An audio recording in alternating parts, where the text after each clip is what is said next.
Hello. So, welcome to another evening with the Fellowship of the Tables. First off, we have the Discord. You know where to find us. We say it 3 days a week, every week. And yeah, come hang out, play D&D. I think actually tomorrow, Rise of the Rune Lords is not meeting this week, but you can catch us next Sunday for Exploring Superior campaign. I think that's all the announcements, unless somebody else wants to brag about something or somewhat. No. Okay. In that case, I think we can get right into it. So, actually, I'm going to steal something out of Andrew's book and let one of you guys give the recap. Ooh. Ooh. May Looks I? like it fell on. If you want to, you can.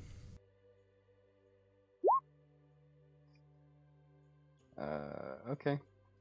So with that, from how I remember events last week, the party just managed to arrive at a small town which they were supposed to be retrieving and transferring the mysterious magic stone.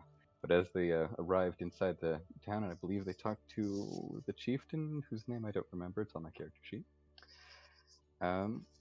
they found that the stone, along with a child, had gone missing after some investigation of a shed and interrogation of a mother and her household. They found signs of forced entry and possible goblinoids that may have taken the child, and a forced lock on the shed of creatures that may have taken the stone.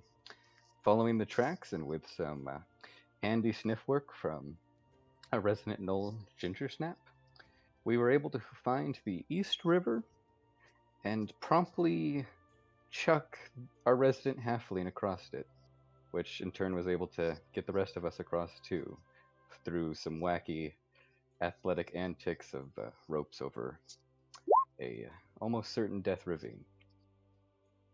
After further travel, the party met up. Well, not the entire party, but the party decided to that brevity was necessary, and without short resting before they got into the cursed forest, entered in.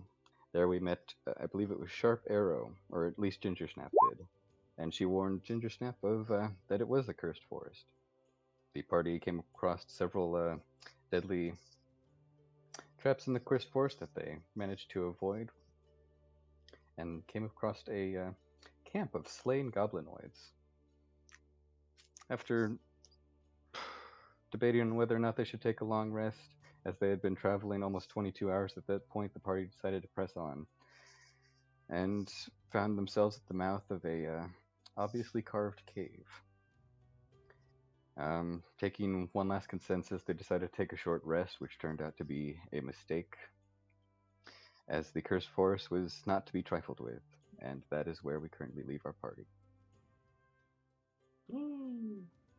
Woo. Apologies, I'm very long-winded. Good job. That's alright, so am I. Concise. Yeah. So, you've completed your short rest. Some of you, it was very nice. Some of you have a bit of a headache now. But you are all fairly good to go. So, what's the plan? So does Obo see that both Julius and Jeppo are noticeably less healthy looking than they were before we rested? Oh, as the DM said, probably have a headache. It's not major. Yes, I did, and I will say, like, he might have realized something because he had to make a wisdom saving throw while resting in the forest. But Obo will kind of look down and say, "Yes, that might not have been too good of an idea." And he's going to use his second first level spell slot to cast Goodberry one last time. Okay. And I'm going to give 3 to Julius, 3 to Jeppo, and I think Ginger took damage earlier, so I'll give 3 to her. Oh, thank you. Back up to full HP. And I will keep, well, I'll go to Jed and I'll give Jed the last good berry and say, now this berry, well, weak by itself is good for healing, so use it for an emergency. And I give it to Jed. What would be considered an emergency? Somebody is currently passed out on the ground. All right, got it. Well, one of us is currently passed out on the ground. If an enemy is passed out on the ground, do not use this on them. I will actually hit you with my stick. You got it. Oh, I feel a lot better. Thanks, man. Or turtle. What should I call you? Obo will do nicely. Oh, okay. In that case, thank you, Obo. Yes, yes. Hurry now. Don't want to stay in this place longer. Bad place. Yes, I agree. We should move forward. Now, this is where it gets kind of dicey, because I fear this may be the home of whoever we've been tracking all this time. So, do we do what we were doing before and send Juppo in stealth like, and he'll report back to us, or do we just go in full bore? You think other exit? Oh, I suppose I could scout ahead. We could try talking to him. I don't know. It would not be a bad idea to try and at least somewhat reconcile with them. Well, if I spot them out, we could always decide if we want to talk to them after that. Yeah, I mean, if they truly are we truly are able to reason with them, then, I mean, I don't see any reason why they would be hostile towards Jeppo if he were to be scouting. But if they are hostile to Jeppo, if they find him, then that means we should probably just forego negotiations and fight. Yes, for gore negotiations. Yeah. Wisely spoken. Yes. And yeah, Bark. Obo will go over to Jeppo and just I have faith in you that you can complete your task. And guidance. Okay.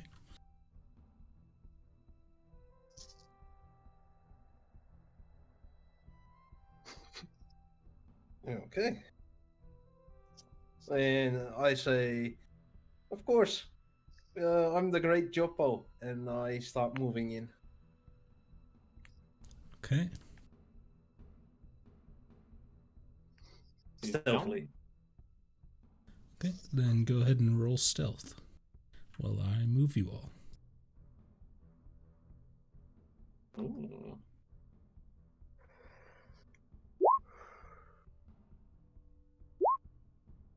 It's an 18. Not bad. So as you move through the tunnel, it kind of widens out a little bit and then sharpens again here, where you see kind of what looks like a wooden bar across the top of the tunnel, probably holding up dirt or holding rocks at bay, just structural stuff. Before I go further in, I'm gonna watch my step and make sure I don't trigger anything. Okay, roll me investigation. Don't die. Well, Oops. I jinxed it. It's a little dark, kind of weird, but you're pretty sure you don't see anything besides that one support beam. I'm gonna carefully move around that support. Okay. DM, is it alright if I begin ritual casting something while he's doing this? Sure. Alrighty. Obo will begin working on a 10-minute ritual to cast this. Uh-oh. Okay. Jed leans over to Ginger and says, "It's hard to see him now. Can you see him?" That's a valid point. How dark is this? It's pretty dark. There's no light you can see ahead of you, and the only light you see is from the cave entrance behind you. How far is Jumbo from us at this point? Down into the tunnel, you'd guess about 30, 40 feet ahead. Yes, I see. I tell you if you get, killed. Can you let us know a little bit before that? I mean, Yes, he make loud scream before that. I was You about to hear. say, we'd probably hear until we got into too much trouble. Just, oh man. Here I go. I'm going to step in. Okay. And do you have dark vision? Nope. Okay. You pass by the support beam without too much trouble, but now you've kind of rounded a corner and you can't see anything. It is pitch dark in here. Ooh. I'm going to light a candle.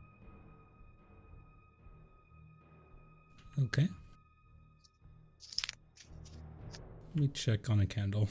5e. I believe it's 5-foot radius of dim light. That sounds right. Yes. So you can see the ground in front of you, but not much beyond that. But you'd actually roll me a perception check based on hearing. Oh, it's 5 feet of bright light and then 5 feet of dim light for 1 hour. You hear movement and some scratching ahead, like stone against stone, or like carving of some such.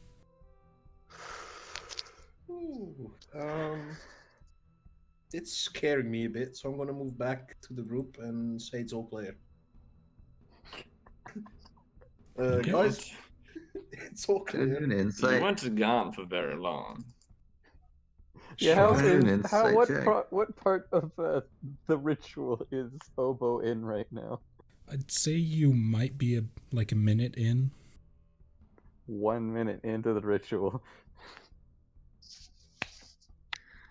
Well, you haven't been gone very long, but Obo's been talking to himself this whole time. Well, to be honest, I might need a little bit of help. Well, what? Is there any bad guys down the way? What? Well, I can't see my hands in front of my face. I see. Yeah, bork at you too.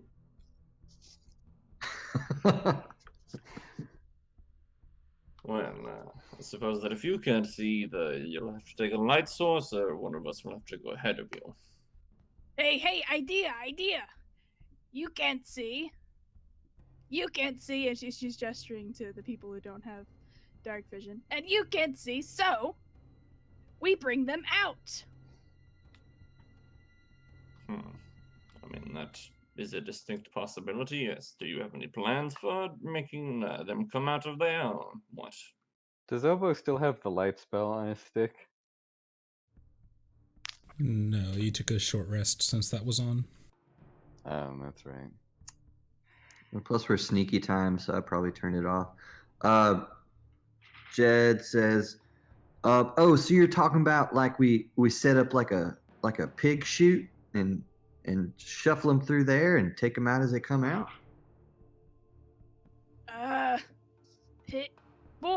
Boar trap. I think we're understanding each other. And I'm glad someone does. And I excitedly yank a hunting trap off from my backpack where it had been tied.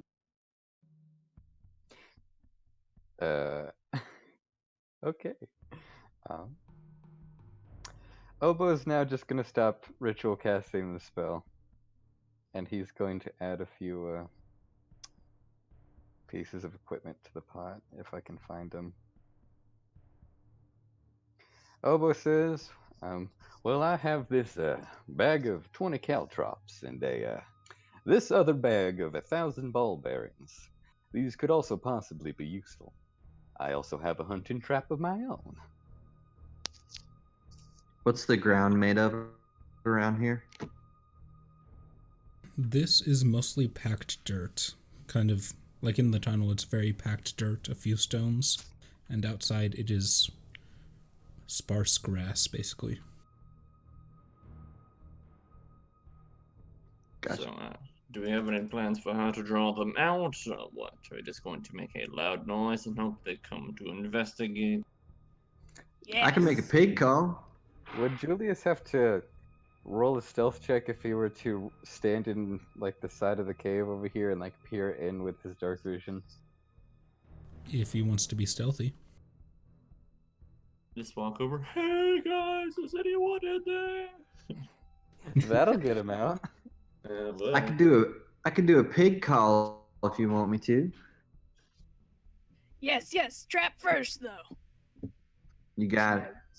Heads over. Starts setting up Well, a hunting trap. I have nothing of matters to contribute to this trap, so good luck.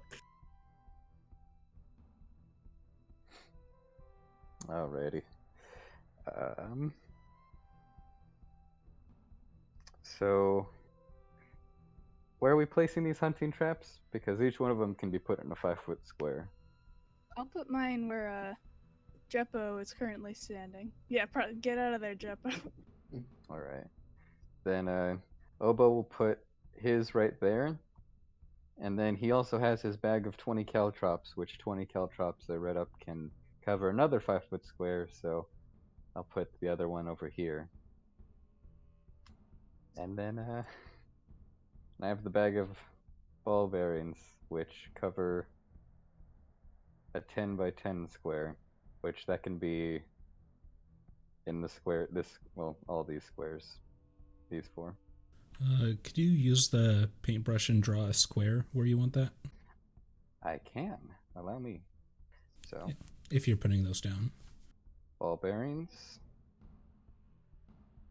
her trap, my trap, caltrops. Okay. Oh lordy. So wait, is that a space over there that people can move into? You can press against the wall, probably, That's what like Ginger Ginger's there Snap is for. doing now. She is the trap. She just punches people as they come around the corner. Where we Yeah. currently stand, how dark is it where we currently are? There's a bit of, I'd say it's dim light. There's some ambience from the tunnel entrance further back this way, but this beam is about as far as you can see from that light. Okay. So, what did you say? Wait, do we have disadvantage on attack rolls if we don't have dark vision if we're in dim light? I'm going to say no, because you can still see enough that there would be someone in front of you. Okay. Oh yeah, can Obo try to disguise all the traps we have here with like dirt and stuff to make them look like they're part of the landscape? Unnoticeable. Sure. Roll survival. Say for that one. Can I help with that? Sure. I'm also gonna guidance myself. Getting I so really much want the- mileage out of I that. really It's, want this to work. I really want it to work. Plus, so that's a 17. Okay. You take some of the dirt around here and kind of spread it over the traps. You leave the caltrops kind of and ball bearings out in the open because they kind of need that to work. Mm-hmm. But you're reasonably sure somebody just running past would miss the 2 traps directly in front of them.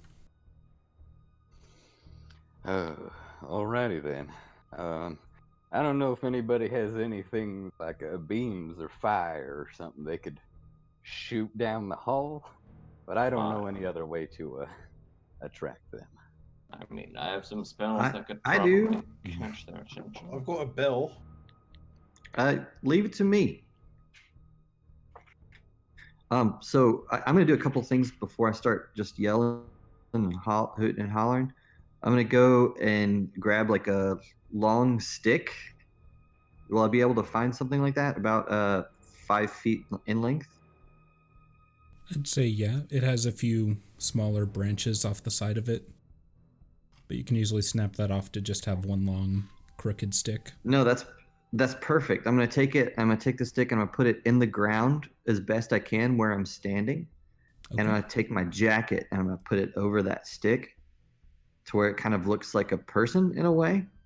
And then I'm gonna cast light kind of behind it to where there's light where they're coming through, but it kind of obscures what they're looking at. So maybe it might possibly look like a person. And then I'm gonna ask everybody if they're ready. DM, is it Okay. alright if I move the barbarians over here? Sure. Is everybody ready? I suppose, yes. Ready? Excellent. I'll take that as a yes. And so Jed takes a big, big, deep breath, and he lets out, "Sui, sui, su, su, su, sui." That's his pig call, and he kind of steps out of the way. Okay. Roll me a deception check.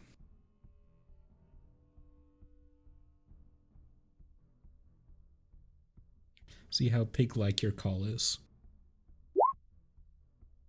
Not bad. Woo! Okay. As he makes that call, you all tense up, weapons at the ready. And you stand there. Moment passes. A few seconds. A minute. Nothing seems to respond.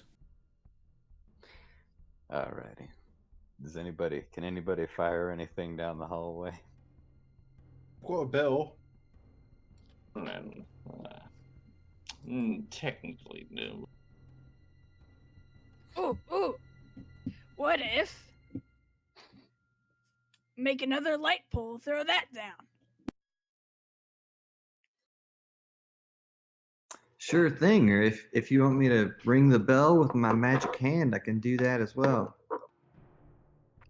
Oh, Or yeah, further on Jay. down the thing. If you could pick up like a stick that has the light spell on it and then just float it in there with your mage hand, that would give us some sight. Yes. Sure thing. Hey Jupo, can I borrow that bell for a moment? And I send my magic hand over to him. I give my bell towards the hand. Great, and I take it and I put it on a small object, try and tie it on there with a little bit of string, and cast light on the bell and grab it with the magic hand. I send it down as far as it'll go, ringing the entire time. Okay. And you cast light on that as well, you said? Or Yes. no. Okay. So mage hand can go 30 feet. And light, how far does that go? Did you click that spell? It's 2020. Yeah, it's 20 bright, 20 dim. Okay. Correct. So, And I'm trying to make it make as much noise as possible to attract some kind of attention. okay. So, as this floats forward,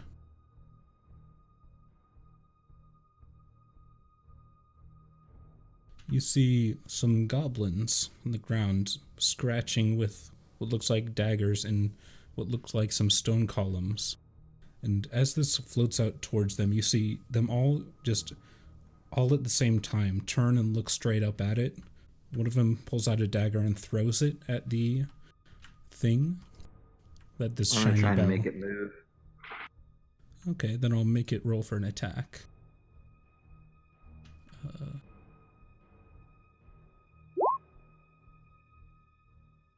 Yeah, he throws and it just sails past.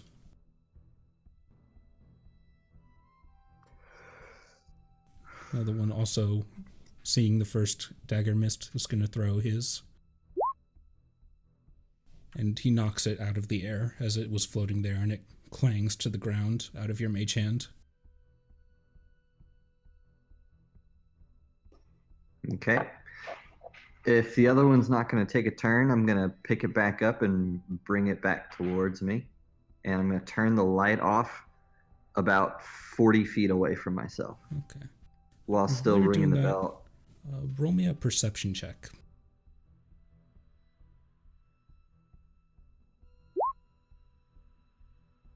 Yeah, you don't Oof. see much besides those goblins throwing daggers. You see the two that threw also pull out a second dagger each, and they just stand there at the ready, all strangely in the same pose, looking down the tunnel towards where you all are. So what now? Do we have any backup plans? Just go in there, guns blazing, or what? Man, I regret the position of which I put this one trap now because I can't peek around the corner and fire at him. So I'm going to go ahead and take a rock and cast light on it and throw it as far as I possibly can towards where the goblins are. Okay. Go ahead and roll me athletics.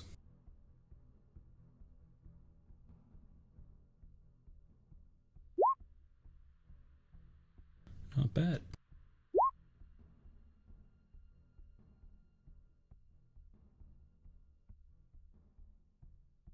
So as you toss the rock ahead, say lands about here. So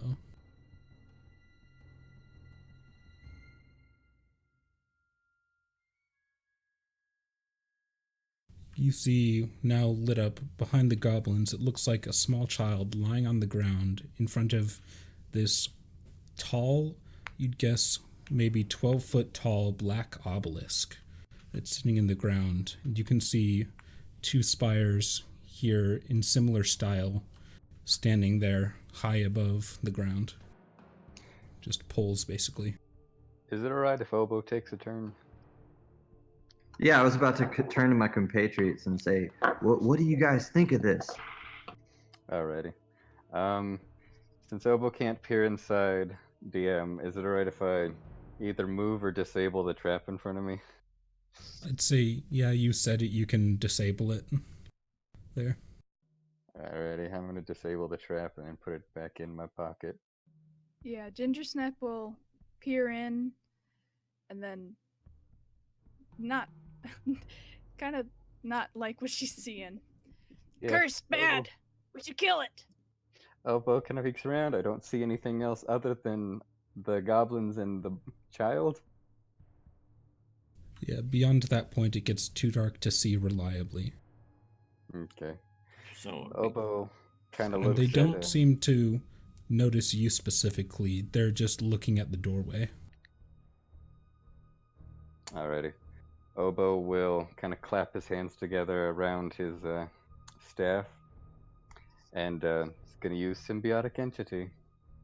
And then if he is allowed to take a second action before they do anything, or actually, yeah, he'll just do that and see if they do anything. Then if they don't do anything, he's going to provoke them with an attack. What's happening, They- guys? Like, we see, Oboe They turns around and curse! says, We attack! yeah, we see lots of goblins. And the child. And a magic ritual thingy. Bad curse So- ritual! should we, like, if we take them, one at a time, are you not afraid that maybe they'll do something to the child?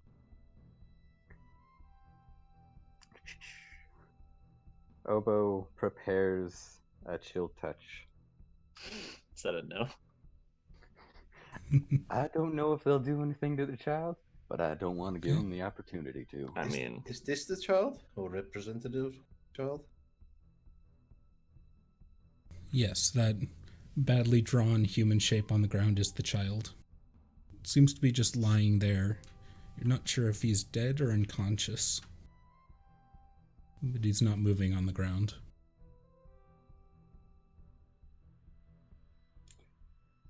Obo has his chill touch ready. If anybody else wants to repair anything else. I have nothing, so. I'm gonna step behind Obo and take over behind him, or hide behind him. Alrighty. Does anybody else want to do anything before Obo fires at these guys? Can I move all the ball bearings out of the way? You get behind Jed. I don't want to fucking clown car this. Okay, so here's how the ball bearings work. Let me post it in the chat. I know how they work. I just want to know if I can move them. Oh yeah. There's like 1,000 of them. Yeah, just push them with my fucking feet. So if you move at half speed, you can move without taking any disadvantage from them. Yeah. Ginger Snap thinks for a second. We supposed to bring the child back alive or dead? Alive. Very much so alive. Alive. She thinks for a second. Yeah, bad doggy. Okay. I stand over child, protect, and you kill goblins, and I kill from behind. I can go if I run. Well, there might be more deeper in the cave that we don't know of. I I'm say strong. I say they don't know who we are. They don't know that we want the child yet. But if we funnel them through here, I'd say we could dispatch them rather easily. Honestly, if we try to Okay. funnel them, they'll probably just kill the child. Yeah, Ginger Snap is gonna. If the goblins start going for the child, can I prepare a dash action to go and dash over to the child? Sure. Do we disable this trap first, though? Is it I mean, useless? can you move? Would I be able to move like from here to here, or would Oba be able to move from here to here without activating the trap? Yeah, it doesn't take up like the full 5 feet. It's just a normal bear it's trap. just- don't step on that one oddly suspicious mound of dirt rat there. Correct. Okay. Okay. We all saw you said it too. Yeah, they all saw me said it, and I'm not hiding it from them. Right. You picked yours up. It's Ginger Snaps, right? Yeah, but she helped me cover hers as well, and I don't think she hit it either. Well, Okay. from us, not from them they did. Okay, I could try talking to him to fool him to let the child go. They curse. No work. We fight now. well, as soon as Ginger, I'm preparing my chill touch for it. As soon as Ginger runs in there, I'm gonna shoot a middle one. All right, Okay. so I run in. Okay. So I use they, Dash you dash see them as you charge in. They don't react until you reach about here, and then they all immediately turn towards you. And they will all attack you with daggers.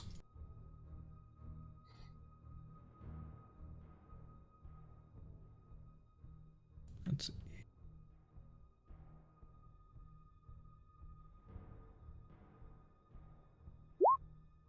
It's a 20 Yeah, that'll hit. for 4 piercing. Oh, could I have raged before I went in? I was trying. Rage run. I mean, rage is a bonus action. Sure. Could I have done? As Okay. you let out an angry yell as you charge at these goblins. The most stealthy And yelling. 19 Yes. or 5 piercing. And the Is one that that's not 2 next or to you, 3? That's 2. that's So 2. 2 and 2 Okay. so far. And 16, Yeah, that'll hit. another 4 halved to 2. Oof. These are some strong goblins. Jeez. Are you gonna get Julius Caesar? But you cast the chill touch, you said, Obo? Yeah. 15 hit the center one. Is that a roll to hit, or is it a save? Oh, it's a roll to hit. I rolled it before you rolled the 3 dagger things. Oh, missed that. Okay, yeah, that does hit. Ignore the 2 poison. It's only 2 necrotic. And Okay. Obo will move in after. Yeah. Okay. And Ginger Snap, as you get stabbed and charge at these and take a second to look, These goblins are weird. It looks like their eyes are like solid, almost clouded over. Their skin is gaunt, pale-ish. And as this spectral hand comes down on one of them and grabs it, it doesn't seem to have an effect. Cool. And at this point, let's roll initiative. Yeah, we should have just fired at him from the door.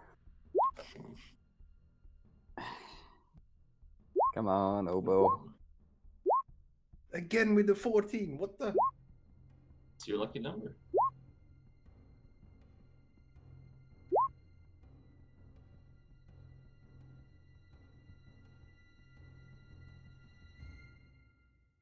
Okay. Julius, you are up. Hi, how's it going? I'm being a little bit paranoid because I just saw, a giant screaming dolly person run around a corner. Yeah, and Followed I'll by say the if sound you of wanted lots of to, you stabbing. could have moved up there, probably, since you would have That's wanted fine. to see. Yeah. Let's see. I'll go ahead and excuse me, Drupal, coming through, and I'll sort of step through him as I get to here. That's 15 feet. And then I'll just end it right here as I sort of overview the situation, and I'll hold a spell as a ready to action. I'll hold let me check the range on this. No, that wouldn't work. I'll hold a healing word for Ginger if she goes down or anything like that. Okay. Is that it? Yep. All right. Oh boy. That Gobbo is gonna stab Ginger Snap again. 14. Aha, and it missed. All right. His friend is also gonna stab you. For 15. And that just hits. Mayhaps this was not a good idea. You take 1 piercing damage.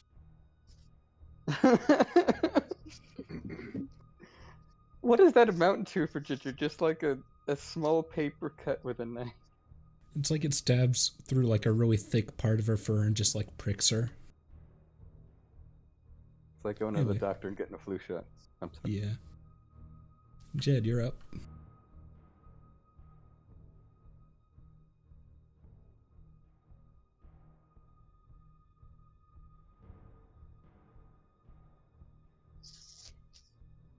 Josh? Yeah, sorry, I've messed up something.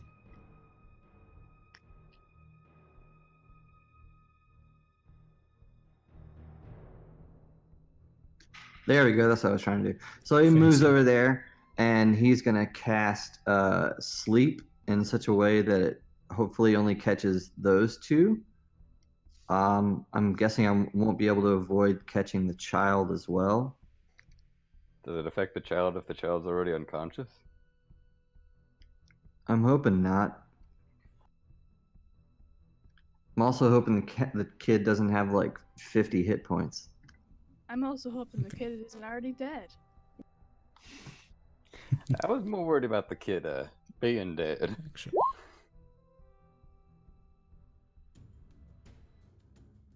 Should have started that a minute ago. But yeah. Alright, and as you cast that, roll me a d20.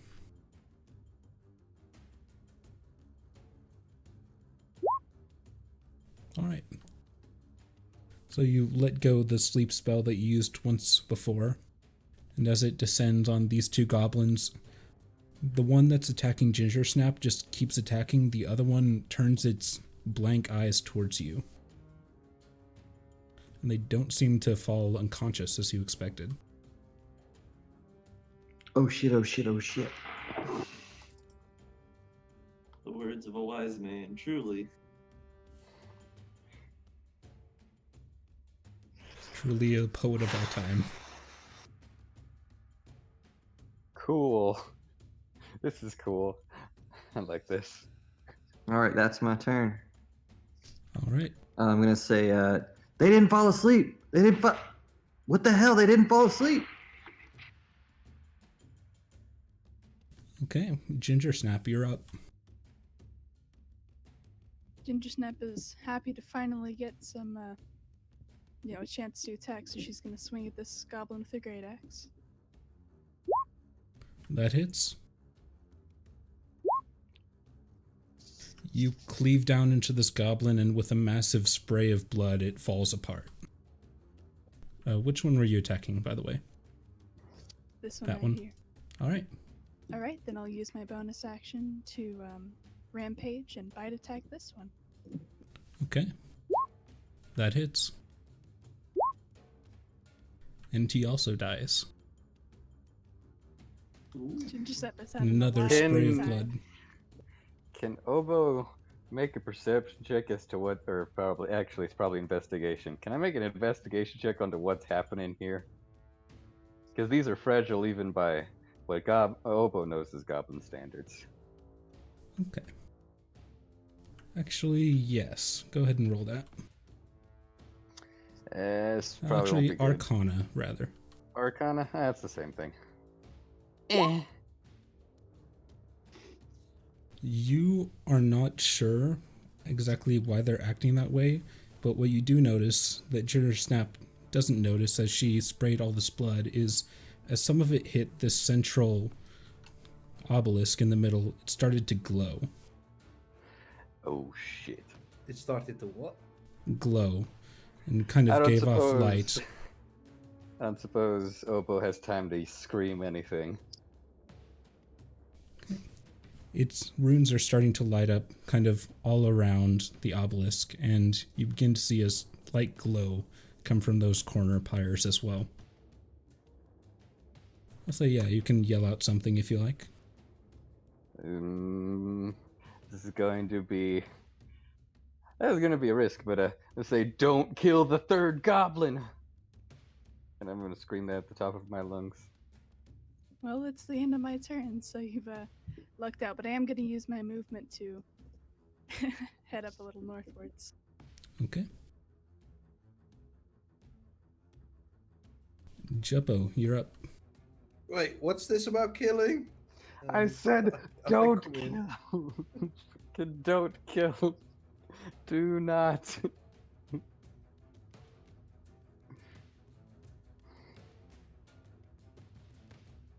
I'm just gonna draw my short bow, hold an arrow, and hold my action, Okay. aiming at the last remaining goblin.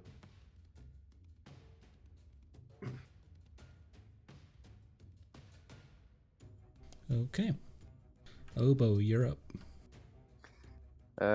Just for extra measure, I'm gonna bonus action cast Shillelagh because I forgot to do that, but then I'm gonna walk in to about right there. And I'm going to grab the child! Okay. Uh-oh. Yeah, this is probably gonna be The bad. child is a Eldritch demon. The child is demon possessed, or it's on a weight and we don't have a bag of sand. And as you do get close to the obelisk in the middle, you see these kind of tendrils of shadow basically kind of coming off, reaching in different directions. You will not have this child, shadow demon! And I grab the child Okay. and pick him up. Yeah. I'll take him off the map and say you are carrying him at this moment. So And, would you run- put your God, you beheaded staff him. would you put your staff away to pick him up? Yes. Okay. Add it to your inventory. Yeah, I will add child to my inventory, and then I run Yeah. 10 feet back. And one thing I forgot that I was excited I forgot to mention this. You also in the obelisk see what looks like about a football-sized oblong kind of white pearlescent sphere inset into it. A white what? Kind of The pearlescent stone. sphere or diamond-like thing. Which matches the description of the stone that you were given. Oh. Obo! Shit. Don't have time to grab both of them. Obo is... How far can I get with a dash? I shouldn't leave this child next to a bear trap. I'm a bad parent. Don't throw him on it. It'll be fine. Just Put it don't next throw to him on Jed. Yeah, but I go over to Jed. Oh, no, I'm not putting him next to Jed. Are you kidding me? That man could explode. You don't know that. Just put him next to me. I'm trustworthy. Like, you see Oboe. Oh, where? I'd say Jed is probably the most trustworthy out of all these guys. You see Oboe Yeah, grab even his if he pal? can't explode, he's good at heart, you know? Yeah, Oboe, it's like that Yeah, scene in come Wallace on and over here. Gromit and the bread one of Wallace and Gromit, where Gromit tries to throw the bomb out of the window, but then he sees a whole bunch of nuns, and then goes to a different window and sees a whole bunch of kittens. Like, leave it with me, and then he looks at Ginger Snap, whose maw is covered in blood. No, leave it with me, and then you see Jed like waving while picking his nose. No, Oboe's gonna. I get about 20 feet here, and then can I set the child down right here? Sure. Keep Yeah, that thing away from children me. should be with other children, I think. Yeah, and I'm gonna set it next to Jupo and and Julius, and I'm gonna be like, trust you with this, and What the fuck? Oh god, children! Oh god! I'm gonna walk 10 feet back. And that's gonna be my entire act. Oh wait, can Okay. I get? Oh wait. Can I get right? I think that's about as far as you could get, yeah. Yeah.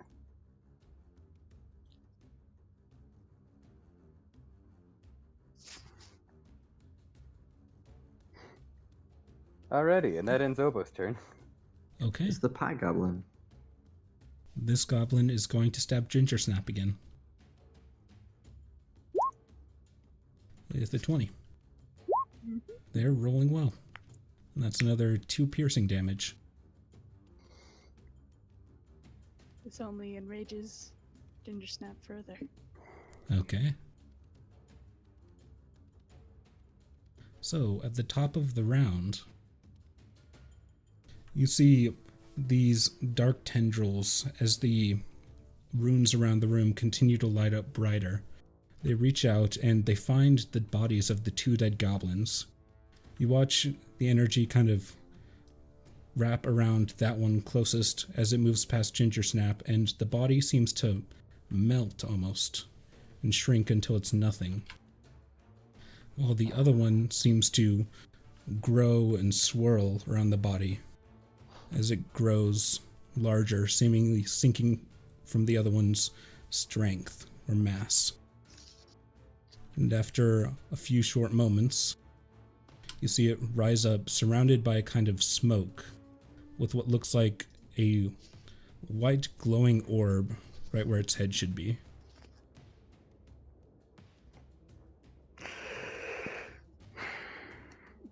Cool! What the? Oh, cool! That's cool. Uh-oh, Shadow Demon. Do I get a chance to release my action now? If you want, Yes. I badly want to. go ahead and roll an attack. And are you attacking the goblin or this new thing? This new thing Okay. scares me. I forget, did Julius release his prepared action either last turn? Not yet, no. Does that mean he Is loses Ginger's the still spell? okay? Yep. No, this one. Okay. So you pull back the bow in a panic and swing straight. You shoot straight into the center mass of this thing, and you hear a clatter as it hits the back wall of the cave. Cool. Cool. This is cool. I like this. I do not like this. About to have an Julius, arcade. you're up. Fuck. Ah. I'm gonna pick up the child. Move over to here, so that's 10 feet. And then with my free hand, let's see. I'll go ahead and throw out one of these at the giant monster and the tiny goblin as well. And as I do so, after that, I'm gonna say, we should probably skedaddle, folks. Grab the stone and run. Actually, that might not be a good idea. She is in between the 2 most dangerous things in this cave. Okay, so Bane, that's a charisma save. Correct. So the goblin fails. The creature Let's see.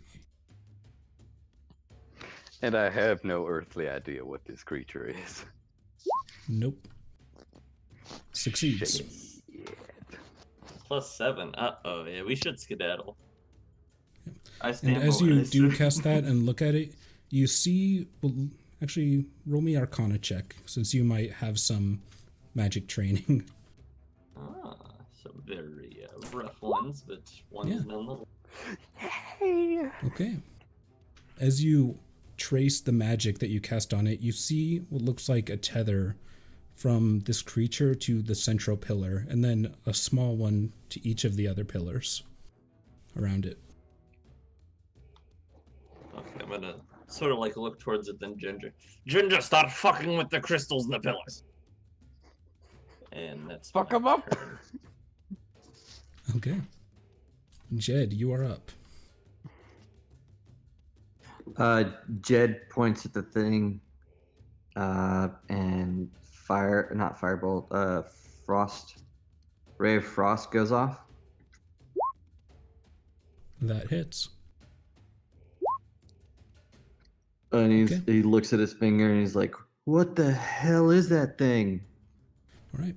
So as you fire your this finger. ray of cold into this kind of smoky mass, you see for an instant that it like pushes away the smoke and seems to hit some, you assume, of the goblin's flesh that was still in there, but it doesn't react otherwise.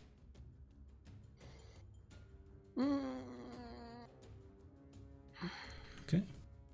Now this thing, as it was smoky before, for just an instant it seems to solidify as it rears back and its hand glows, and it is going to slash at Gingersnap.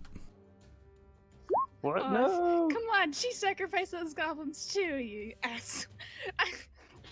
My son, no. Go ahead. There's 16 hits. Yeah, that hits. That's 9 slashing halved to 4.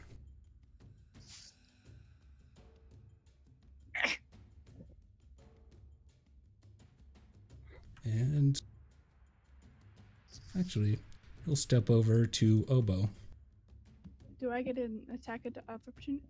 if An you like. attack of opportunity. Opportunity.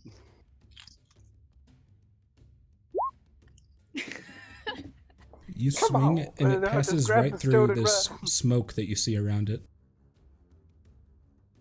Oof. And I think a 14 misses Oboe. Yeah.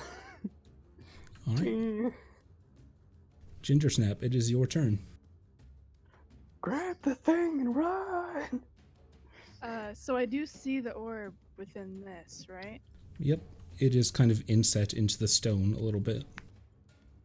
So it kind of looks like would I be able to get like a good hold on it or not?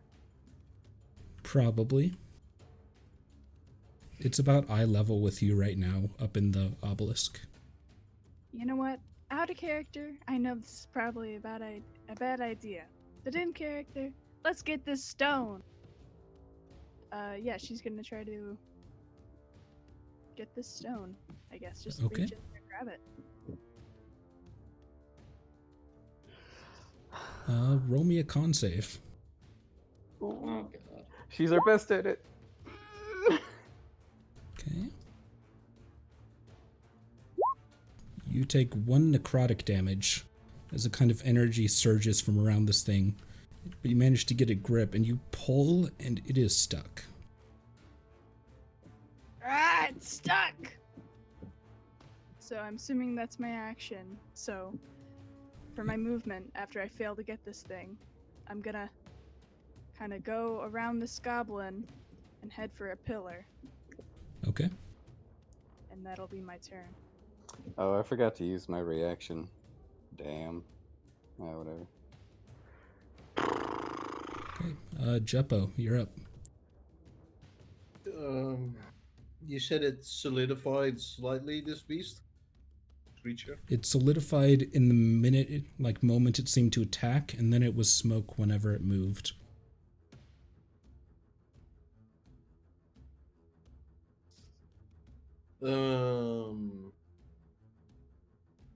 I'm just gonna pull another arrow out and cover Gingersnap.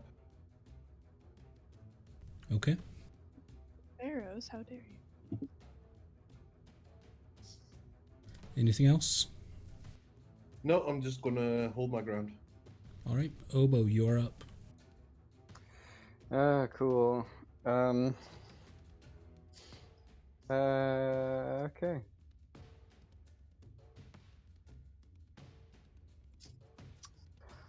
What has Obo noticed out of all of this? As far as the obelisk and the demon and the things. I'd say as you take a moment, you do indeed see a tether from the central obelisk to this thing. It's basically like a thick smoke trail. Alrighty. Well, Obo's going to try to hold this guy off Okay. while everybody else tries to do something useful. So he takes out a shillelagh once more. And his shillelagh, which counts as a magical weapon, he's going to strike against this creature. Okay. Come on, shillelagh. With a 12. Okay. As you swing forward, you swing down and you pass through one of its legs. Oof. That's not good. I'm then gonna bonus action my last spell slot away and point at Ginger to give her a little bit more vigor. And come on, where is it? Healing word. Ignore the poison. 2 poison. Fuck you, Ginger. No, 8 healing. 8 healing. I don't poison Ginger. I don't. You get healed, but you don't feel good about it. I don't feel yeah. Ooh, okay, yeah, then gonna 1, 2, 3. Alright, that's Obo's turn. Okay.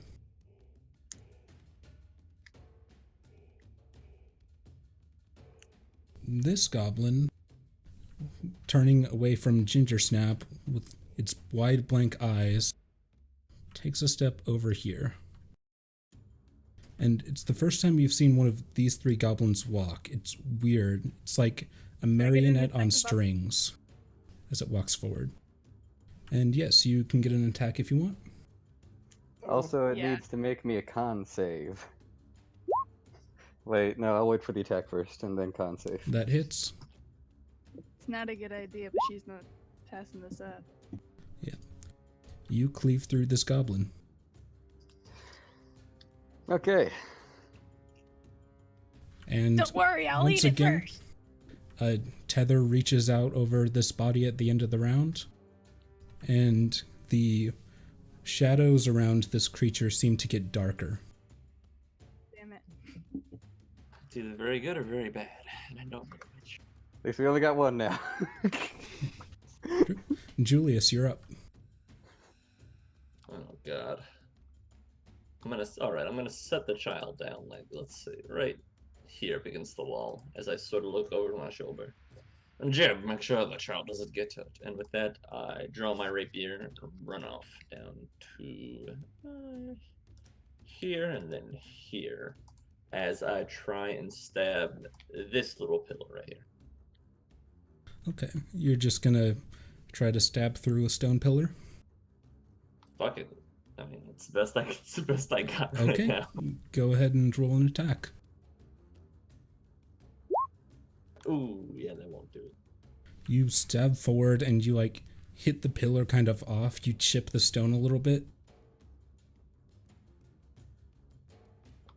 Alright, then I'll look up at the big shadowy thing and say, "Where are you going, you fucking shadowy craven?" And that's it, that's my... Okay. Inside does turn slightly to you, so you charge up. Or you assume the direction its orb is hovering turns towards you. Jed. All right, so this might be a little bit wordy, but so Jed, upon hearing the instructions from Julius to watch the child, some kind of snaps inside of him, and his thought process is everything I've done up to now has been a failure, and I can't help my group, and it pisses me off because I think about the farm, and when you want bacon, you kill a pig and you get bacon. When you want pig's milk, you milk a pig and you get pig's milk. When you want a jacket, you kill a pig. And then it goes on to like that, but then all anybody hears is him just scream milk. And he runs forward to about right there and casts Ray of Frost on the obelisk. Okay. Go ahead and roll damage. Cool. As you fire straight at this thing, you see some chips of stone and frost begins to spread out across the front of it. Anything else? No, you just see him standing there, like breathing heavily, like obviously pissed off.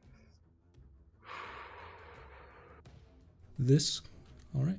So this creature, still not having made a sound, like a roar or anything, just sees that blast go past him and kind of shakes for a second, then turns straight towards Jed. Can he make me a con save, though, as it is the start of his turn? Sure. You get an Yeah, A. he It's an passed it. 18. Not too, right? Okay. He passes, he takes nothing. Okay. And he is going to take some slashes at you. It's a 15. Jed, Oh, sorry. Yeah, that hits. take 9 slashing. And a nat 1. And that one! And a 15. Holy shit, Jed! 15 hits. And take another 8 slashing. Jed's down. Okay. And that ends this thing's turn. Ginger Snap, you're up. Ginger Snap kind of sees the the reaction it has, and though she's tempted to just run up and attack this thing, she's kind of, the things are kind of clicking for her, and she's gonna try and, like, is it just all stone, or is there like some kind of gem in here? It's mostly like a thin stone tower, and there's a gem at the top that's glowing and kind of making the connection from what you can see. How tall is it? It's probably about 7 or 8 feet tall.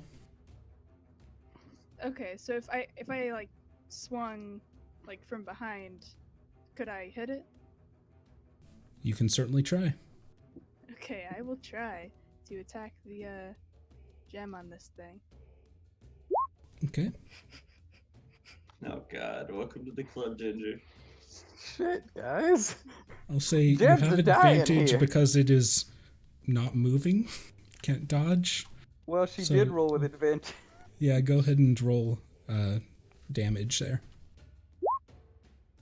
Oh. Okay. As you swing down at this crystal, you kind of hear a crack and you shear through this crystal. The connection kind of falters and ends, and you look back at this creature as its left arm explodes. And then she's gonna merrily run over with her movement to the. Let me see. Yeah, merrily run over to the next pillar. Oh, there are 4 of these. Okay. Don't die over there, pigskin! Okay, Juppo, He you're can't up. hear you. How big is Jed? It's probably about twice your size. Then I'm gonna run up to Jed and slide in and hide behind his. Oh, actually, I'm gonna slide in and feed him a good berry that I did not take, that Obo gave me. Okay. Oh my Yeah. god. And I'm gonna hide behind Jed. Bonus action hide. Fair enough. So you use your action to give Jed that berry. Yep. So Jed is up to 1 hit point. And you're back conscious again. And you can roll me stealth if you like. Oh, Okay.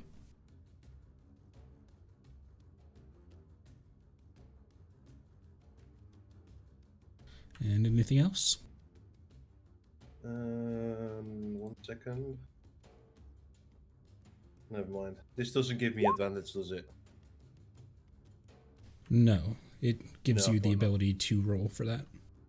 Yep. Okay, that ends my turn. Okay. Obo, you're up. Obo, seeing what happened over with Ginger and the this thingy right here, he goes and looks back at the TV and he goes, "Oh, okay." And he is going to full bore sprint. Well, not sprint because it's 30 feet of his movement to get there. He's going to take his shillelagh and he's going to crack the crystal. Come on. Do I also get advantage on this attack? Sure.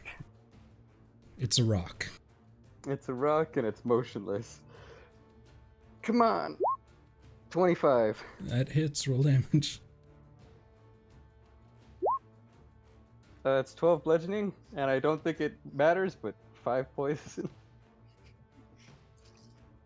Yeah. Man, that So gem's it gonna takes- kill that in the morning. You swing down and crack. There are some spores that fall down onto the shards. And you glance back, and it seems one of his legs just shatters apart. Then Obo kind of gets the idea of what the center obelisk might be, and he goes and looks at the Shadow Demon. Hey, you stupid son of a bitch, get over here so I can kick your ass. Just trying to taunt the thing away from his friends. Okay. Anything else? Nope, that's it. Julius. Well, second time's the charm, and he'll go for the crystal once more. Let's see. Rapier. Bink. Ooh, I think that. Oh, yeah. Yay! Yay! Max damage! Nice. You now seeing your companions and noticing this crystal, you aim upwards and stab through the crystal as it kind of cracks around and eventually breaks. Alright, then Do I'll fall back just a little bit so I can right back to here so I can still be within eye shot of the other two. Alright. And that's my You see its arm kind of come unraveled, its other arm. Jed. Jed, I guess, comes to after getting knocked the F out with berry stains all over his face. And he stands up, taking half his movement. He looks over and he sees a bunch of them are shattered. And he's like, a bunch of the crystals. He's like, oh my God, did I do that? I got to finish the last one. He looks over at the one next to Ginger. And he's going to use Tides of Chaos to give himself advantage on this attack. Okay. Oh, Yeah. Woo! Yay! And I rolled a 1 and a 6. And a 6. So 7 Not points bad. a day.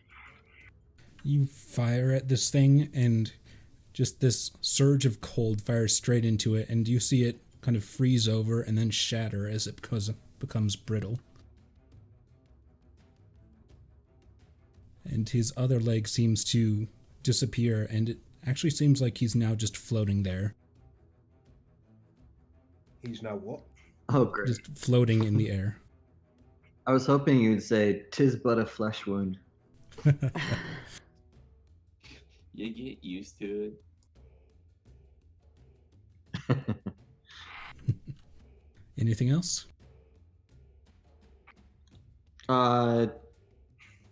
Yeah, no.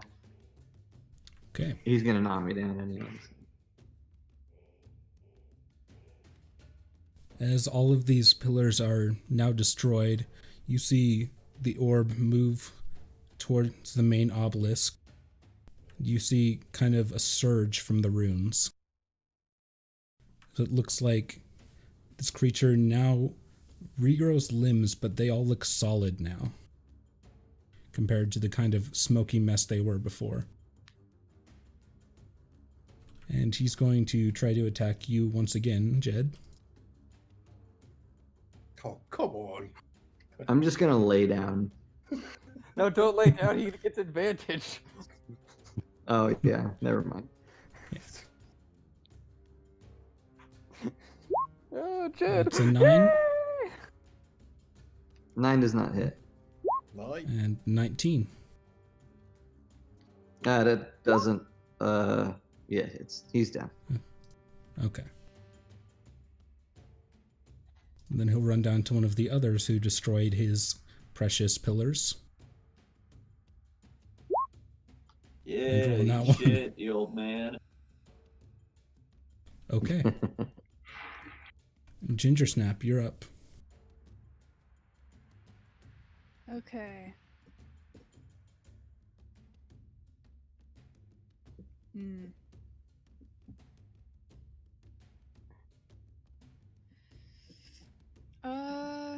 So how is the orb looking?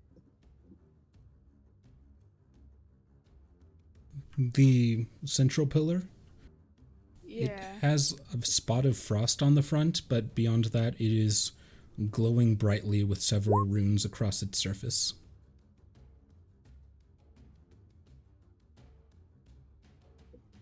Okay. Well, in that case, I'll move up to here,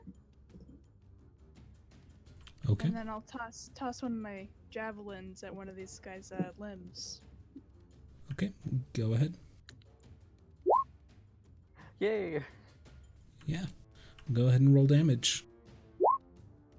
Nice. So you throw a javelin, it goes through one of its shoulders and sticks there. Ah, if it's tangible, we can kill it. I think that's if it bleeds, Ginger, but I get where you were going. That's a big word. Yes, yes. Josh says, not Jed, because he's passed out. Because Jed is out. Okay.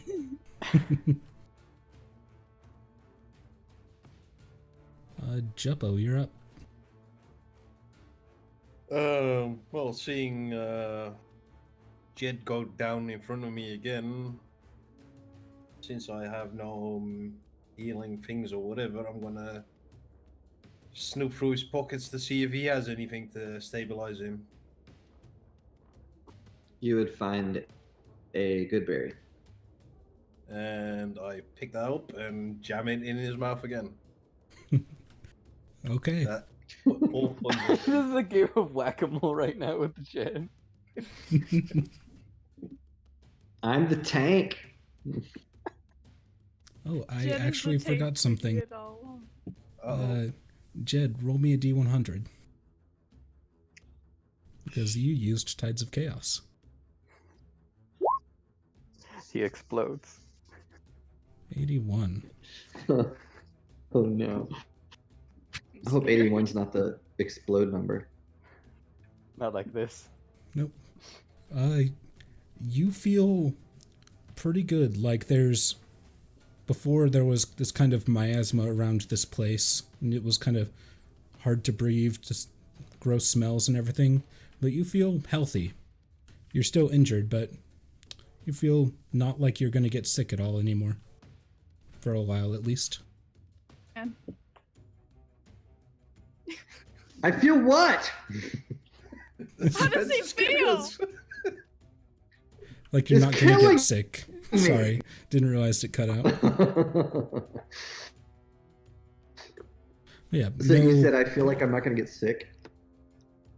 Yeah, like there was this kind of miasma around here, and now you feel healthy, like you can withstand it just fine.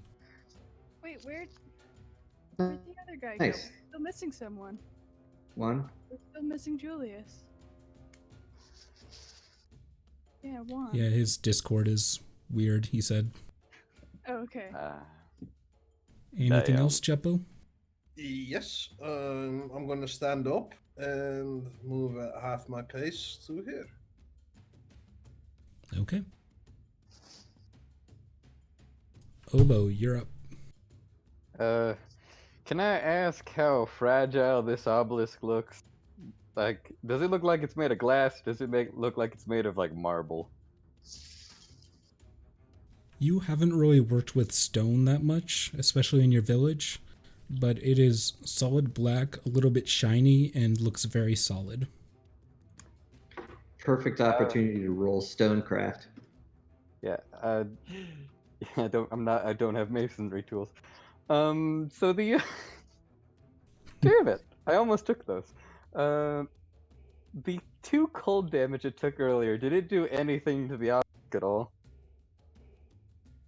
It's kind of hard to tell.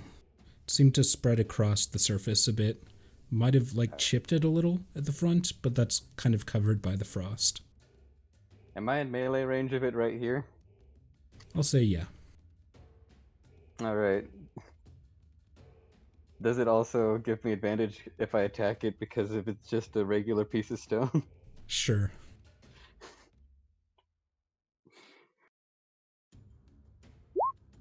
That's a 22 to hit it. Roll damage. That's 8 bludgeoning.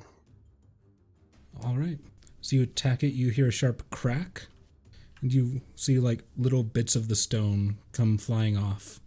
Since you made a small dent. And as you look back at the creature kind of out of instinct, you see a similar kind of impact on the side of it that's now glowing slightly. Alright, I'm gonna look at her and say, you son of a bitch, you too stupid to even realize who the true threat is. Get over here so I can kick your ass. I'm just trying to taunt him away from Julius. Please, Julius. Did you pick up don't die. vicious mockery or something? I am. I used to have cursing contests with my brothers. I normally won. Okay. I don't suppose this thing would take necrotic damage. I'm kidding, but that's Probably it. That's not. all my turn. You know. Julius, you're up. Since my Discord was busy dying, did Jed get picked back up again? Yes, he's back up, Okay. got another good berry. Ooh, For the good second there. time. Alright, so I'm gonna look at this giant fucking shadow demon monster right in front of me and say, what? Are you too scared of the others, so you have to go after little old me? And with that, I'm going to throw out a vicious mockery on it. So, boop. Okay. Come on, baby. Fuck you.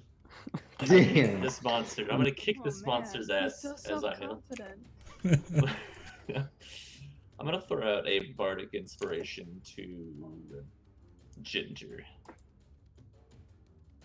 Okay. How do you inspire her? Hey Ginger, you might not be a dog, but you're my dog. She That's doesn't get it, but she feels inspired. I appreciate the words, but I don't get it. It's the thought that counts. Yeah, it sounds inspiring enough. Is that like an orc phrase? What is that? What does that mean? All right, Jed, you are back awake. Oh, Jed's tired of falling on the ground, so he's gonna step away from him as best he can. But that kid is sitting over there unprotected. Mm-hmm. Yeah, he's just lying there. Is that it right there on the south? Yeah, I assume Okay, so somebody yeah. else drew that.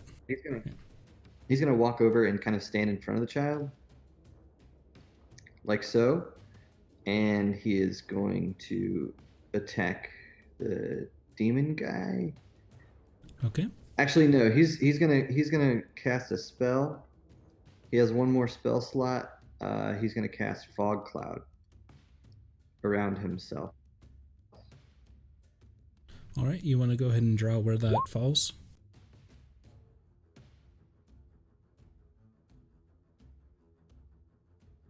Nope, because he disconnected. And he's What gone. Really doesn't. Wow, thanks, Discord. Yeah, Discord's acting up I think tonight. it's having a fit tonight. Yeah, join our Discord, everybody. We don't Does have anybody know bugs how to make an ever. ellipse? I remember making ellipse. I think it's like I shift. think or you can hold control or Alt something. while you're drawing a square. I know because I Place do it stuff all in the time by chat. accident. That is correct. It is alt. Uh-oh. Okay.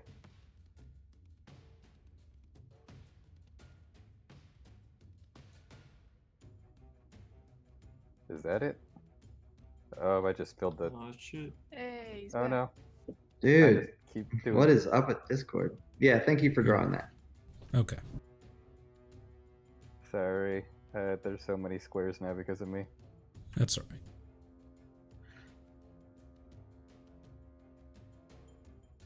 Okay, anything else? Do I need to roll a d20? Yes, you do. You're fine. Cool. Okay. This thing, you watch once again as there's another surge, and the javelin that was stuck in his shoulder seems to push through and clatter to the ground. It seems to kind of regain its strength, all except for that one wound that seemed to show up when Obo attacked the obelisk. Obo is smart boy. And because you are a smart boy, It's gonna attack me. Oh no! so shit. Julius can take an attack of opportunity if he wants to. Woohoo! Alrighty, I'll give it a shot. Maybe I won't. Maybe I'll just go home correct. That will miss, unfortunately. It always does. And he'll take a few attacks at you, Obo. It's Obo time. Shit, that hits. Uh-oh. That's a natural 20 and a natural 1. For So you take Exactly. 8 slashing. he does need to make me a con save when he walks into my radius, though. Okay. Let's see. It's an 8. That won't do it. He will take 2d4 necrotic, if that even affects him. Probably not. Noted. Ignore the poison. Ignore the poison. Okay. Ignore the poison. Yeah, 7 necrotic. Yeah, but yeah, he'll take that 8 damage, and it will shatter all of his spores off of his body. Okay.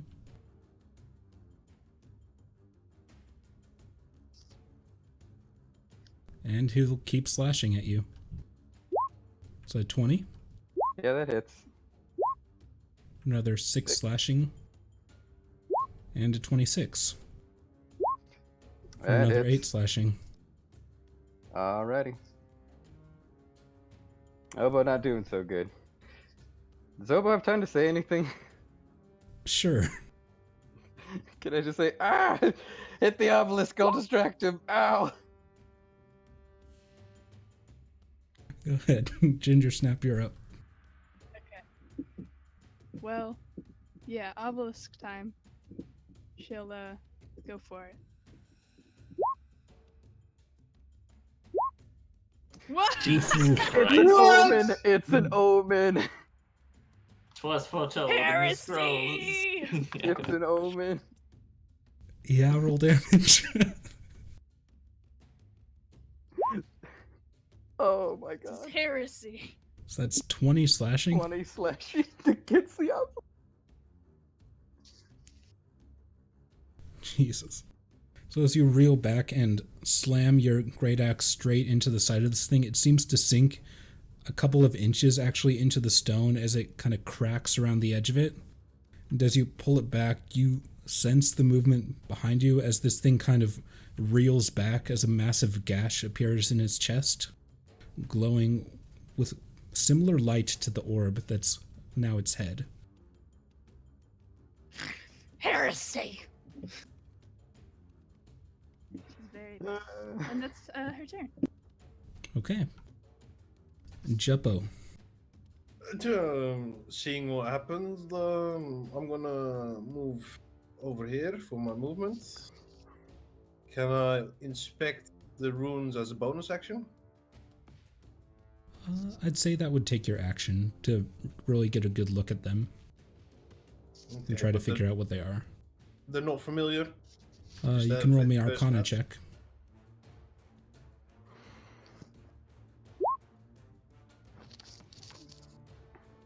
Okay. Off the top of my head, I'm not sure where you would have seen these, but you have come in contact with some summoners, and this seems to be some kind of connecting ritual. Yep, definitely the obelisk. And if possible, can you attack it? I'd say it took your action to figure out the runes.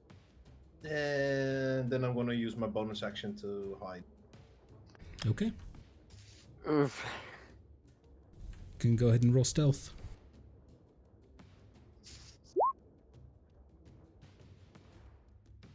Oof, I'm gone.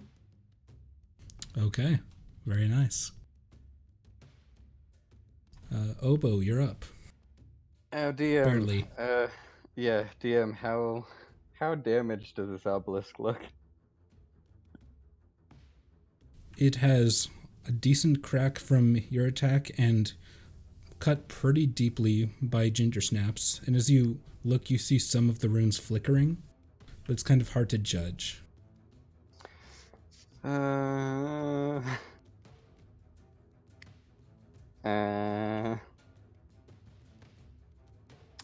Crap.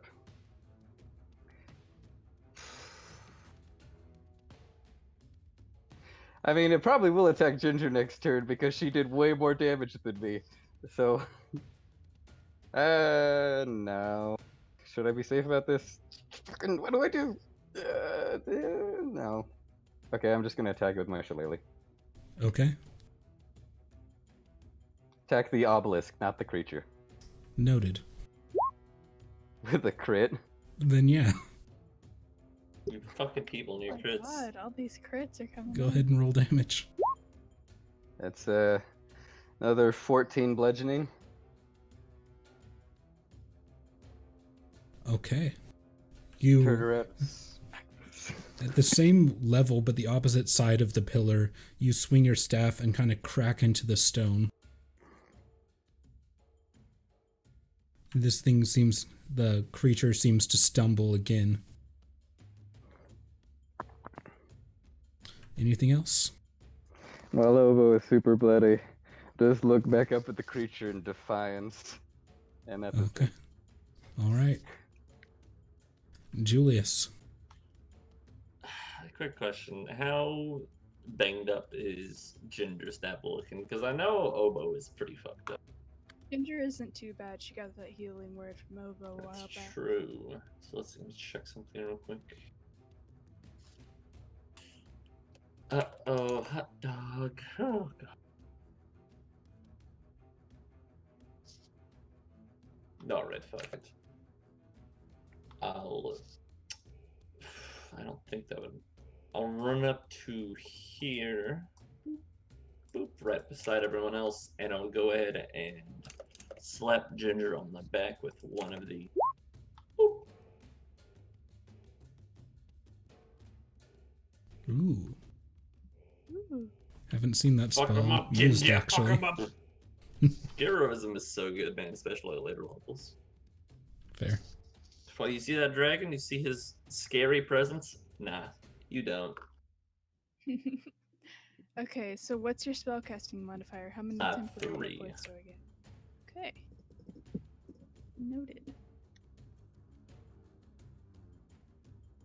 And that's all I can do for now because I have nothing else that takes a bonus action. That'll be it. Okay. Jed. Oh, so when I cast a fog cloud, did I get a thing of Tides of Chaos back? You got... So how I'm probably gonna do this is I can give it back to you right away. So when I asked you to roll on the D100, that gave it back to you. So yes, Gotcha. you have it back now. All right, so he's gonna take out the kid's toy and kind of drop it next to him, and he's gonna run to the north. Sorry about that. And he's going to use Tides of Chaos to give himself advantage, and he's going to attack the obelisk from here.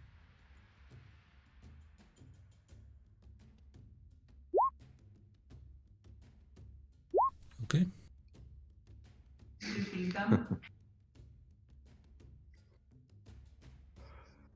Another And that's two his cold. turn. He's too cold. Yeah, and I'll give it back to you. So roll a d100.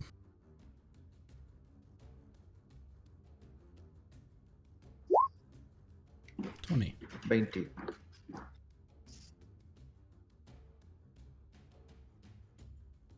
Interesting. No.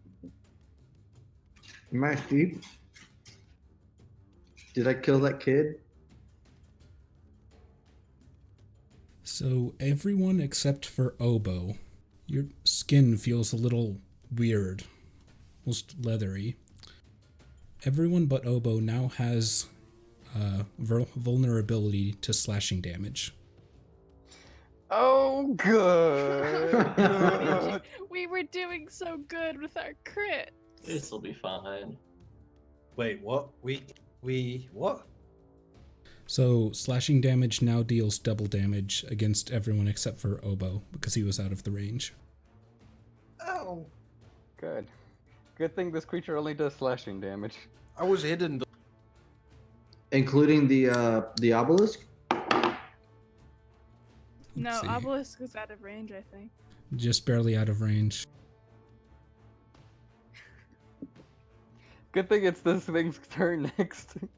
Yep. Attack me, attack me. It's going to turn to Ginger Snap. So will this like do just the normal damage since I have resistance and vulnerability? Yes. Yeah. Okay. Yeah, Take yeah, 6 okay, that's slashing. not bad. Mm-hmm. And another 6 slashing. Mm-hmm. Don't forget about your temp HP. Right. And a 9, which I think misses. Yay! Okay, that's its turn. Okay, so it's the start of my turn, so I gain another 3 temporary hit points, right? From here, was it? Yep. Alright.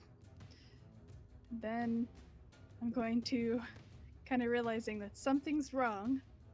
I need to hurry this up, but I'm gonna slash at the obelisk again. Okay. That hits. Come on, Max.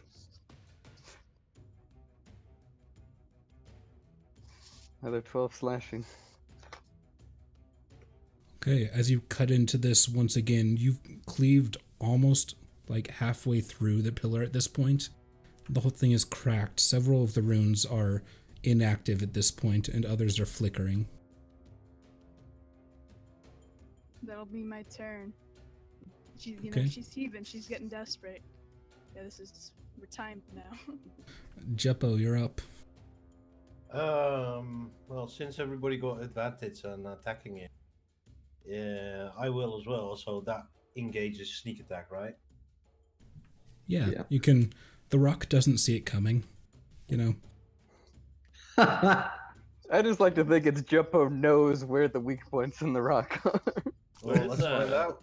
What's the rock's passive perception? Do you smell what the rock's cooking? Oh, you fucking no! Yeah, go ahead and roll damage. Oh, that hits. It's a rock. It's a rock. Yeah, you stab forward into this, kind of getting past the initial layer that Ginger Snap has cut through. You see a similar wound appear on the creature once again. I say, haha, and I do one step to the right and bonus action hide. Go ahead. Oh my! Okay. We've chipped away so much of the rock it doesn't provide sufficient cover. He hides behind a rock But the and rock just still crumbles can't see away. it. Anyways, Obo, you're up. Okay, yeah, no, Obo's gonna sit down and have a long theological conversation with the demon about how, what life decisions brought him here. I'll tell you that he's just gonna attack the rock again. Okay.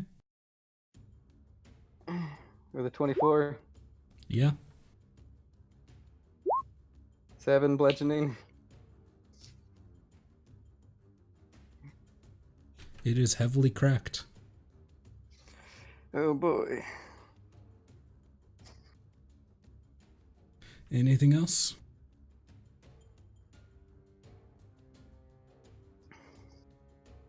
Nope. Okay. Julius, you're up. Oh lordy, I'm probably gonna. It'll swipe at you. It's 26. You take 12 slashing damage.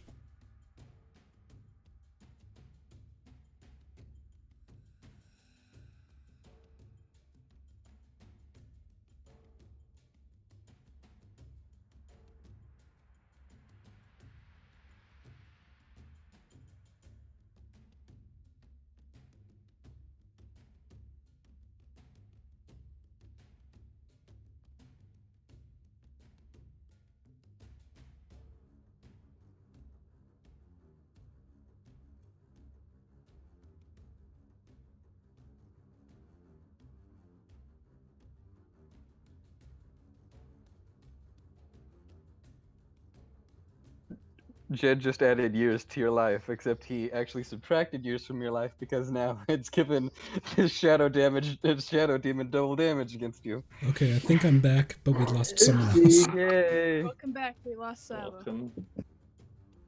Okay, Yeah. that's fine. Julius, you take 12 In if the you didn't hear that. meantime, Yeah. Yeah. So let's see. Come on, fuck it up. Woo! Roll damage. I do get an extra D8 as well since I am halfway. Oh, that's right. Yay! Bonk. Yeah! 21! How do you want to do Said it. this? Yeah. I like to imagine that he just impales it and just fucking like twirls around and just launches it against the wall. All right. You stab through the stone pillar and rip it out the side with your half-orc blood coming up. You just knock the whole thing over, and it shatters. The main stone that you were after tumbles out of it with a bit of a crack on the front. And as you push that aside, this whole shadow creature, like, looks over, kind of tenses, shakes, and then falls to the ground and kind of melts into this black ooze, kind of seeps into the ground and disappears.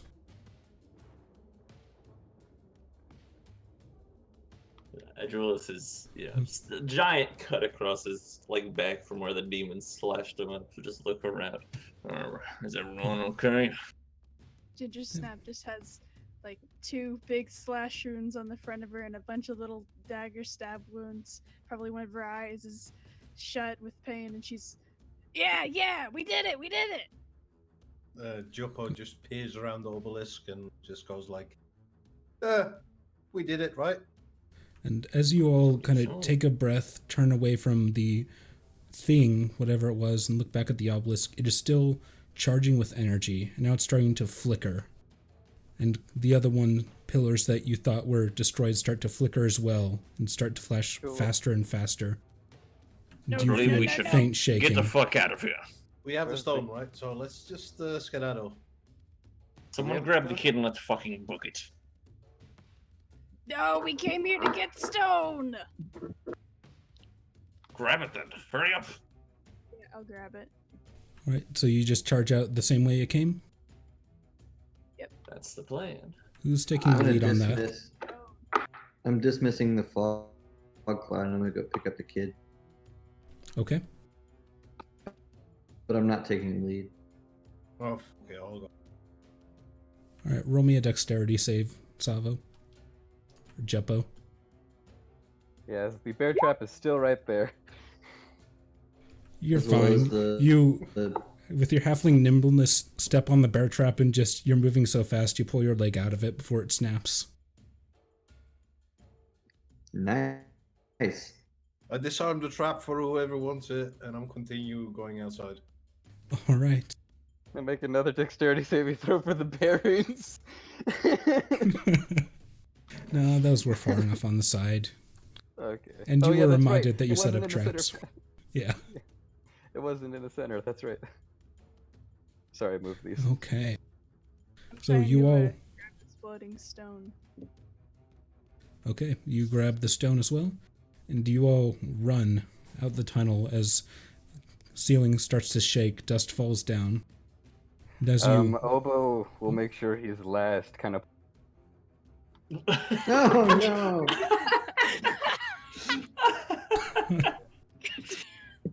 That was nice. I enjoyed that. Perfect. Making sure the night doesn't end without any more technical errors. Of course. It wouldn't be Yeah. complete without technical errors. Let's just say he's last. Okay. But yeah, I think He's that's what like, he's going let's just for. leave him in there. No, it's not. You know, I like. got the stone, Jed's got the kid, we go. And Yeah, and Oboe like grabs Julius and starts like booking it as fast as he can. I'm already running, man. Yeah, I just make sure that you you get out before I do.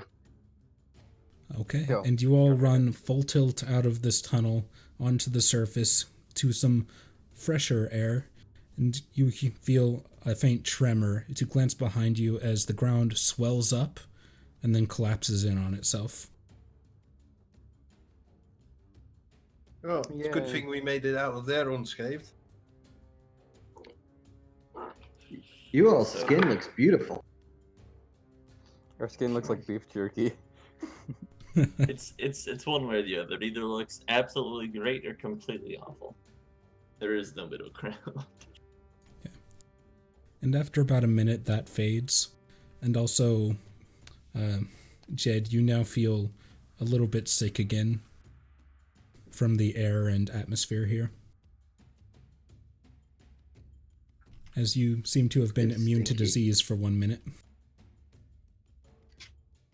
Man, it's kicking everybody off. Yeah. Not me. I think it might be y'all's internet.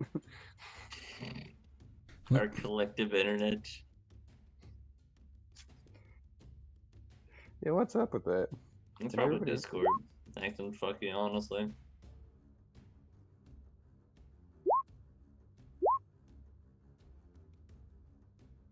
Yes, let's take 5 minutes, step away, and hope that everyone's reconnected by that point. Oh lord, here we go. It's I only wonder gonna if get the other, worse. Reconnected by that point. I wonder if the other game is having this problem. Because like they look like they're having people drop off and back on too. Yeah, looks like it. You think it's because of the Yeah. traffic? Womp womp. Juan. That's not me, that's Discord. That's people submitting errors with Discord. So Discord is fucking up, yeah. All right, so I'm gonna mute us. The Those music watching on stopped. I thought stream? I got kicked off. No, we'll be back in just a few minutes. All right.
And we're back.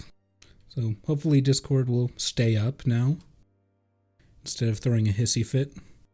It was annoyed that the players killed my boss. That's the pure reason. It's the player's fault. May have luckily- been the Discord gods. Alright, so you have all escaped this collapsing cave with the child now lying there in Jed's arms, and the stone as well. Should I just add the stone to my inventory so I don't forget I have it? Sure. And Jed, I'm assuming you take a second to look at the child, and you can roll me a medicine check if you like. Or whoever would want to look at the child. Obo would be desperately concerned for the child. That's fair. So you can go ahead and roll medicine. 19? Okay. So you look at him, he is alive, he's unconscious. And as you look, he's covered in a number of small cuts, you assume from brambles, and similar, stuff that he would have been dragged through to get here. It's also, completely out of it. You probably wouldn't be able to wake him up, likely, and he has a bit of a fever as well, as he's gone through the stress of this whole scenario. I don't know if Obo could do anything with his herbalism kit, but can he attempt to do something kind of like patch up the cuts, make sure they don't get further infected, like wet towel, something like that? Sure. Go ahead and roll a medicine cat check. Yep. He doesn't have enough supplies to do anything noteworthy. Yeah, nothing crazy, but you do have enough supplies to kind of wet a towel with some herbs and stuff and lay it across his forehead. You'd hesitate to feed him anything while he's unconscious, but you figure this will be better than just laying him down. Obo would ask if he could carry the child.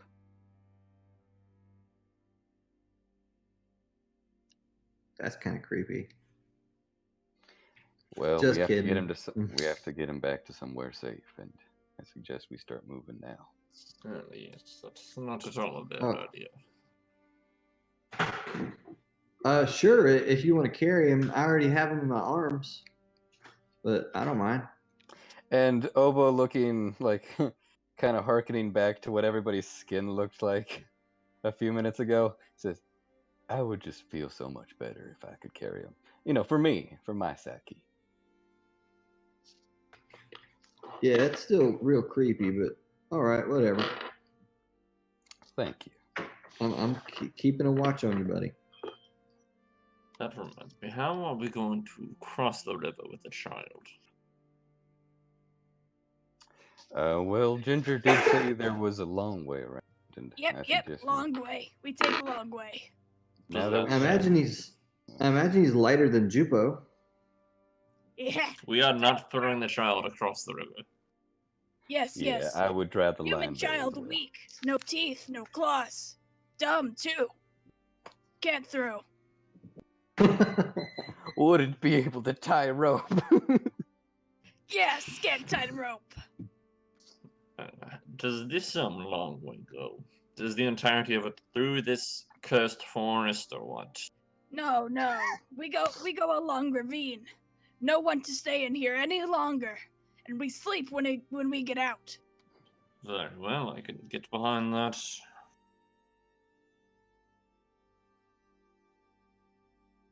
Yeah, and Ginger Snap's just gonna keep the stone in her hands. And I guess kind of let Obo or do it herself, just kind of start leading the way back to the river. Yeah, Okay. and on the way back, Obo would be more behind Ginger Snap than aside her this time. And I would be looking for something round, possibly fruit, or maybe a small stone that is like tennis ball size. You could find stones about that size pretty easily. Nice, and I pick one up and put it in my pocket. Okay. So you begin to make your way back. You backtrack along the trail through the camp of dead goblins. Eventually come to the swamp. So what's your plan there? Obo, you know way, right? You keep us safe last time. Yes. And I will turn around and I say to Julius, please hold the child. If I misstep, I don't want him to pay too. Very well, if you so insist. And Obo will carefully lead the way back, kind of waddling and limping. Okay, roll me a survival check with advantage because I assume others are keeping a watch out as well. Yeah, I'll be right behind him, Okay. just hiding.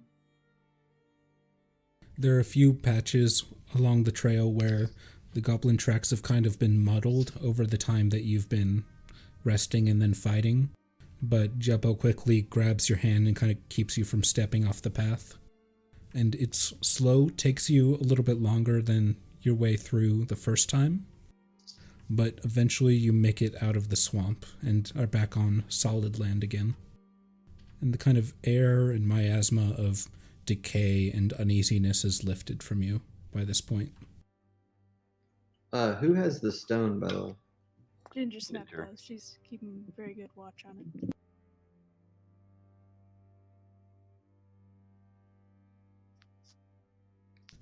Can I take a look at it, Ginger Snap? Ugh, why? Obo breaks out into a cold sweat. Because I want to. Like, do not. Like, he kind of like signaling, like feetally signaling behind Jeb to Ginger. No, no, like the throat cutting looking look. Ginger Snaps kind of looks at Obo and looks at Jed. Ugh, you can touch it if I hold it. That's weird. Would I? No, Would I? you make it disappear. You're No. crazy. Would I be aware of him signaling and this whole thing going on around me? I'd kind of do that thing where I put my hands behind my back if he turns around. I'd say you hear some movement behind you, but you're not sure exactly what's going on. I think the way Obo's been acting, I already kind of have some suspicions about him. So I'm just saying what Jed is probably thinking in his head. Like there's something going on between these two, and I don't particularly trust them now.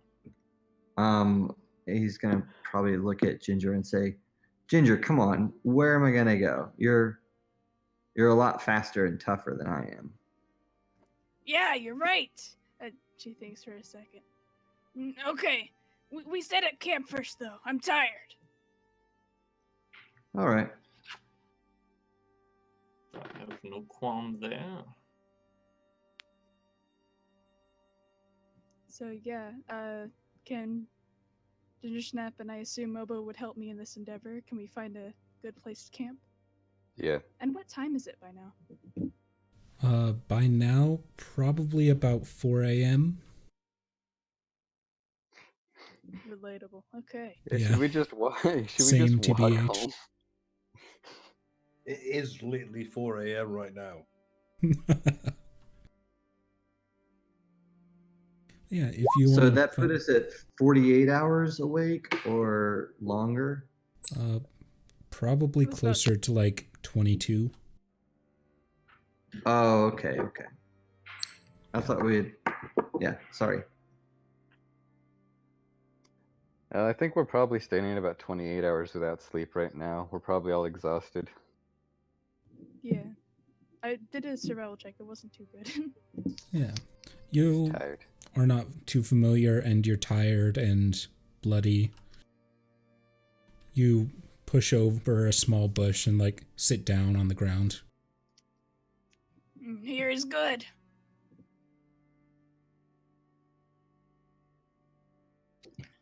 Oh, great. Do you want some of my rations? No.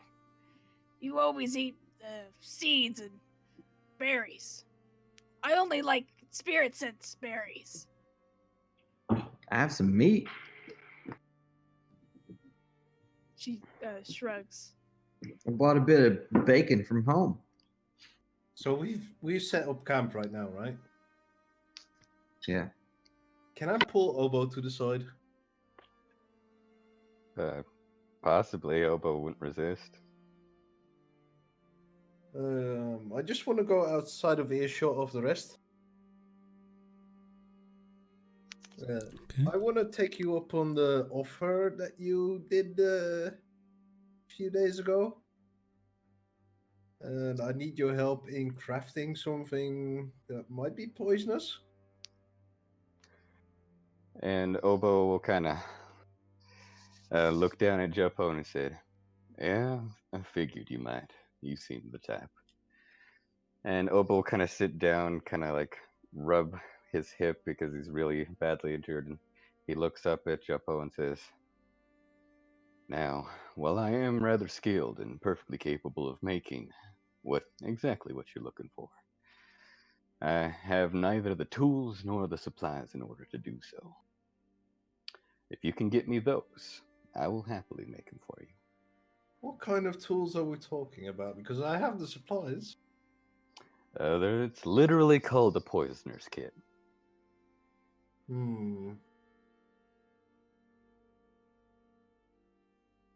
I'll have to have a look into that. All right. Just know the offer always stands. When I washed up here, I didn't have my facilities or any of my property. Oh, that sucks. Okay, well, that was my only thing that I needed to do. Fair enough. I'm gonna go watch over the child now. Yeah. And Obo kinda- Joppo just watches Obo limp off. And I'm gonna drop my Sahagin meat. Oh God. Okay. Cool. So everyone can no longer smell you from half a mile away. So that's good to know. All right. So you all set up a camp. Anything special? I'm gonna be looking at this stone. Obo will be making sure that the kid is in arm's reach of him, sleeping in a logical position, like not Yeah. face down or anything. Okay, good. Didn't find a puddle and just set him there. Yeah, don't just throw him into a bush or something. And I'm just gonna throw this rock I just picked up earlier up and down. Okay. And in full view of Ginger Snap and trying to see if I can get a reaction out of her. She is watching Jed mess with the rock. The stone, the magic stone. She would have handed it off by now, but she's not letting it out of her sight. Okay. Yeah, I'm trying to get your attention. Yeah. So as far as the child, Obo, as you're watching him, he seems to be now a little more settled and resting a bit better than you assume he has been in a while. But he's still unconscious. You have the towel draped across his forehead, keeping him a little cool. For the stone, Jed, as you're looking across it, it has a kind of pearl-like appearance to it. There's some etchings along it, and you see a large crack across the front, seemingly made at some point during the battle. And I'd say, if you like, you can roll me a Arcana check. Okay. I'm preparing to get zero information from this. I was just trying to get a feeling, I guess. We'll see. You get the feeling it's a rock. Gotcha. Apparently it had something No. important to do back there, but Eh. I don't get any. I don't hear any voice. Like it. Whenever we first heard about the rock, some guy picked it up and he heard like a voice or something like that. So nothing weird. So I guess I hand it back over to Ginger Snap, and I make sure I know where Obo is. She snatches the stone back and holds it protectively. Yeah, Obo has probably since popped into his shell right next to the child Okay. and is just a half shell. So are we setting up watches or just stone beat? That sounds like watch time. Right, so I'll say 3 watches. Who wants to take them? Ginger Snap will take the first watch, as long as Jed is also taking the first watch. She'll take whatever watch Jed is taking. Obo will take the last watch. I'll take the second watch. First or third watch is the right. You know what? I'll roll a D2. Third watch it is. Yes. Okay. Alright, so Jed and I are on second watch then. Yeah, I'll have each of you roll a perception check. I think Juppo is up first. Oh, just Jeppo. each of you, so I went ahead and rolled. I thought Juppo was taking the second watch. Yeah, Jeppo. Wait, now So I'm confused. I think you and Jed are on first watch. Why do all three of you Just have hit J it. names? Sorry, I just hit it. I'm working on something for my wife real quick. No problem. You don't notice anything out of the ordinary. It's nice and calm out here, unlike before, which is nice. Before the end of her watch, Ginger Snap is going to try and put the stone in Obo's shell somehow. She thinks that's a good place. Yeah, right behind the nape of the neck. Yeah, there you go. That'll be comfortable. At least what she thinks is the neck. Okay. And then she'll head to bed next to Obo and the child. Right. And one of you wakes up Juppo, which I'll have you roll a perception check. Yeah, I want to do a small patrol as well. Okay. So what kind of patrol do you want to do? Just a little walk around stealthily? Yeah, just walk around and looking for a fig tree that overlooks the camp. Okay. So you find a small branch and take a moment to hop up, stab your dagger into the tree and kind of pull. Eventually find a nice little position to keep watch.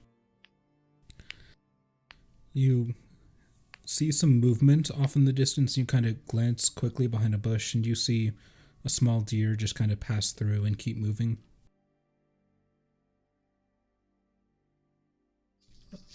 Other than that, fairly uneventful. Yep, then I'm gonna climb down and wake Obo up. And it is both Obo and Julius to take third. That's what Yeah, it I sounds think like. that's the plan. So Sounds like the plan. each of you can roll me a perception. I already rolled mine because I'm a fucking idiot. Yeah, we can use that if you like. Yeah, Well, it's not that good, but I'm gonna do it anyway for the sake of theirs. sure.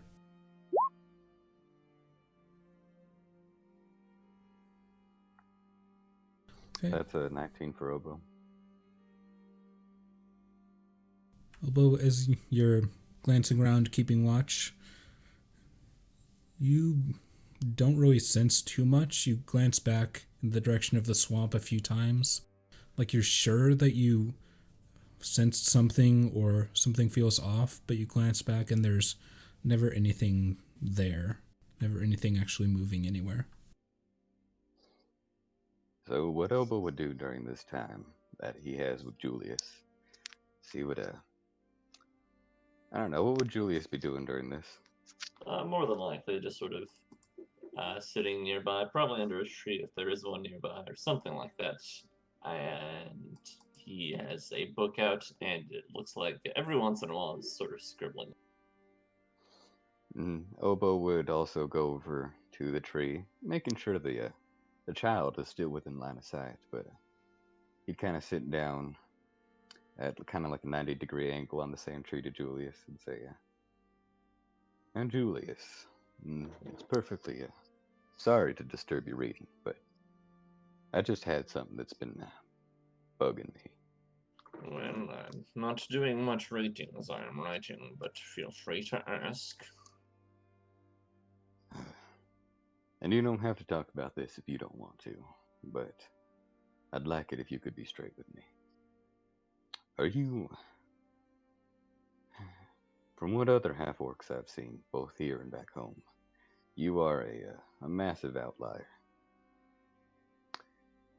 If you wouldn't happen to come from a rather wealthy, noble, or aristocratic home, would you?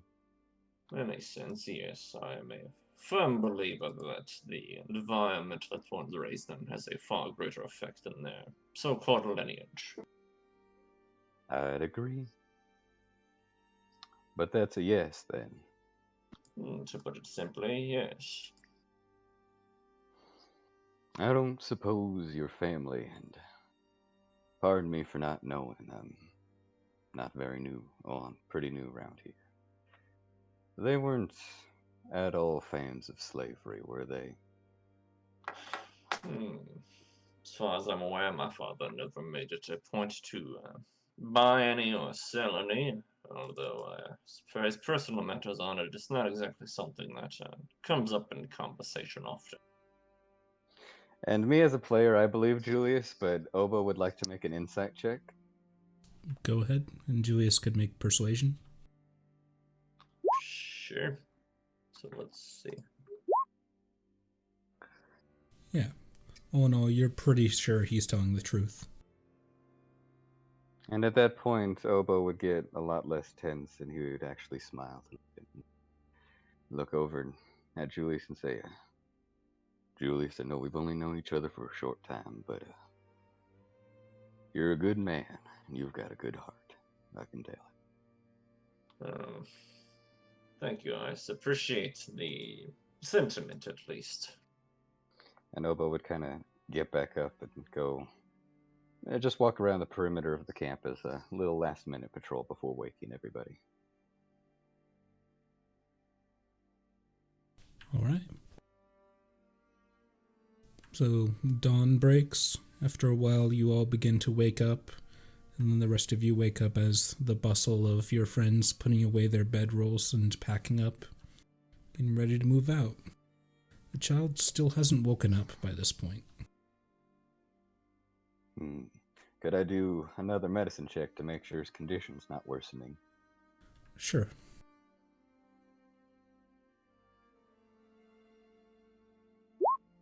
Oof. You are not sure. I think it's prudent that we get this child back to the village and get some medicine for him as quickly as possible. Well, if you want, I could use a little bit of my magic to try and maybe not to make him all better, but a little bit more. What's the word? Acceptable, I suppose. Well, I do appreciate that, Julius. Looking at the kid's injuries from before, while he did have some minor cuts, blood loss, possibly a fracture, I fear what he may have, maybe more than just flesh wounds, maybe disease.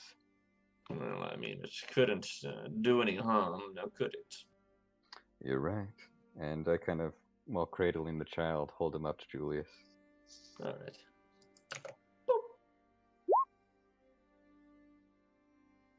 Okay.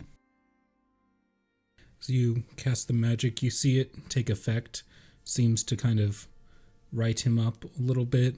Several of his cuts cover over, but he's still pale and kind of has a pallor over him.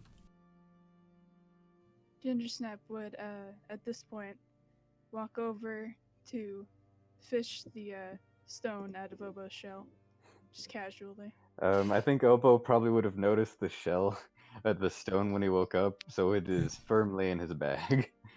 I assume basically she woke you up by putting that in the shell and you kind of shrugged it off and went back to sleep. Yeah, Obo would put the stone in his bag. All right, then she's cool with him having it in his bag. Then she'd go up to the child.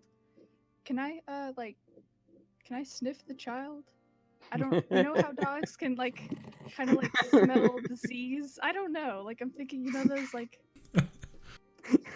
those trained Is the kid dogs, awake? come on. No. He is not awake, and I'll let you roll medicine with advantage. It'll be high DC, but we'll see. Hey. Okay. As you're sniffing a bit, you get a scent. Like, basically, it's very similar to back in the cavern, that same kind of malaise that was in the air. Ugh. Smells like cavern. Smells like swamp. Probably cursed.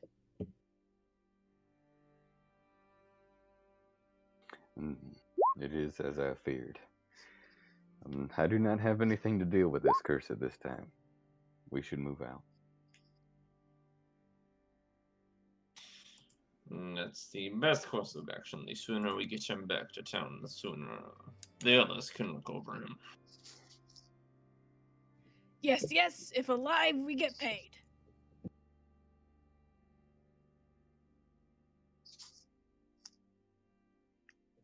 Okay. Pack up camp. I'll lead them to the long way down the river. Okay. It takes you a good part of the morning, but eventually you reach the river and follow it south a little bit, down to where indeed it does kind of split, a kind of rocky area into two smaller rivers, and you're able to wade through. It comes up to most of your knees and a bit above Jeppo's waist, so I assume he would ride somebody. Or someone might carry him across. But it's easy enough to get through. And once again, you are back in the forest on the other side. Much calmer and a bit more at ease now that you're in normal nature, shall we say.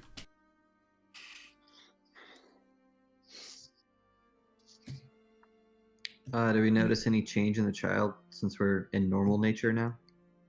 So you check him periodically along your travel. His condition doesn't seem to change, get worse or better. Hey, Obo. Yeah? You sound like, or you seem like a smart Obo. You think they were sacrificing the kid to the obelisk?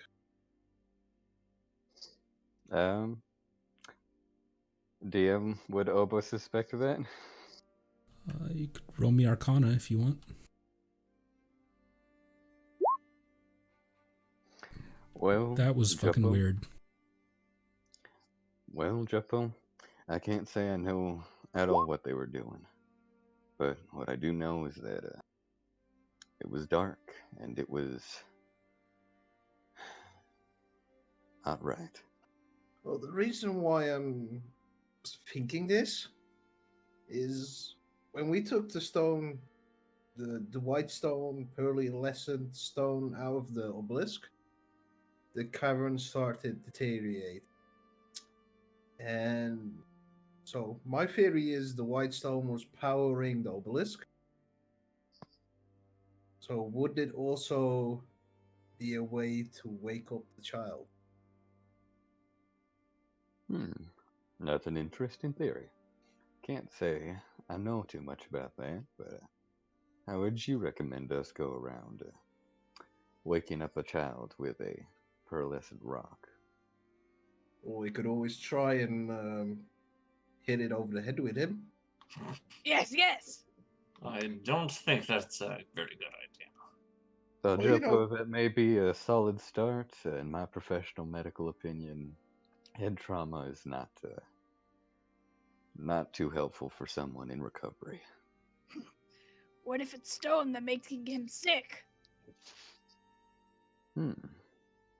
Stone came from cavern. He smelled like cavern. What does the stone smell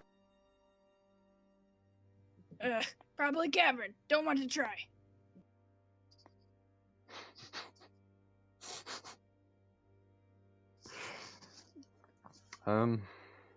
Well, maybe Julius would know. Yeah, and Obo takes at the stone. Oh lord, here we go again. Yes, green magic. That would be druidcraft, interesting. I mean, can take a look over it, but I cannot promise anything. Well, we can try and put them together. What if that like summons the demon again? I'd rather not fight that thing. Yeah, all I know is that this stone could be dangerous and this child is injured. I feel like messing around with them before we get to town is a recipe for disaster.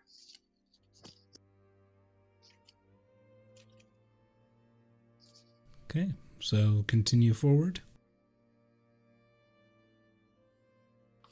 Sounds like a plan. Okay. Joe, Obo puts the stone back into his bag. Okay. You all continue through the forest, keeping an eye out for wolves and the such. But eventually you re-intersect with the same hunting track that you followed out. And from there, you, after a quick journey, you make it back into town. You see there are a few people standing guard around the village. Probably a bit more than is normal, but there's not the big searching party that there was yesterday. Hey, we got Kid, we got Stone. As two of the men with spears kind of standing guard on that side see you approach, they both turn to each other and one barks something at the other and he runs into town. He runs and does what? Into town. Oh, okay. And you all approach. With child in tow. Okay. As you're walking up and as you start to reach the houses, you see a woman come tearing around the corner and just stop for a moment, assess who is holding the child, and just charge at you. Oh, Jesus. So She who's better not holding the run child forward. right now? That'd be Obo, right? Yeah, it'd be Obo. She Ginger Step tenses up. And those of you who went into the house recognize this as the child's mother, who was named Elmira. She just charges and kind of grabs him out of your hands, checks him, pulls the hair away from his face, and kind of Hey, holds him he got to her cavern. chest. He got cavern. What? You get cavern too. What? Cavern's What's wrong sick. with him? What? Cursed cavern. You're I not think able You're to scaring the control poor this. lady. And she was What if you relieved, and take now the she's You might like be worried again. And Obo, kind of with a serious look in his eyes, looks at the mother and says, "Well, I don't know what's ailing your son. Well, he seems to be physically well. His spirit seems to be damaged." Oh, God. She turns back, and now you see a small crowd of people kind of coming around. A few women, the headsman of the village, taking the lead as he steps towards you. Ah, I see you found the child, at least. And the stone?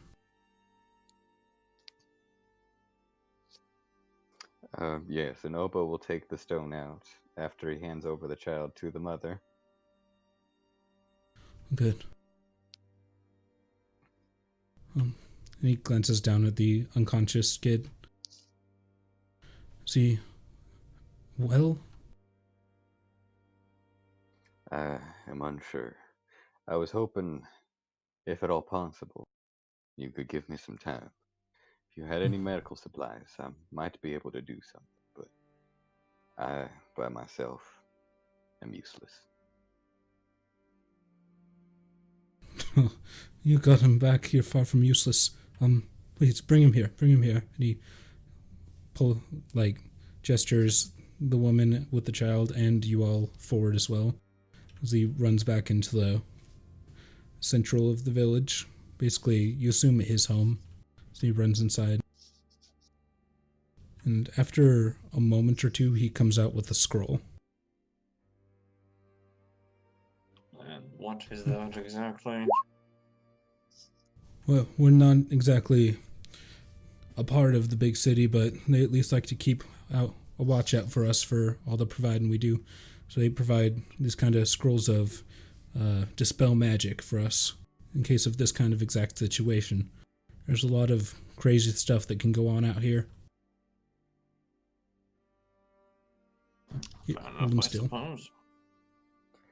And Elbow kind of makes a fist with his hand and kind of a prayer motion and puts it up to his forehead as he waits for the man to use it.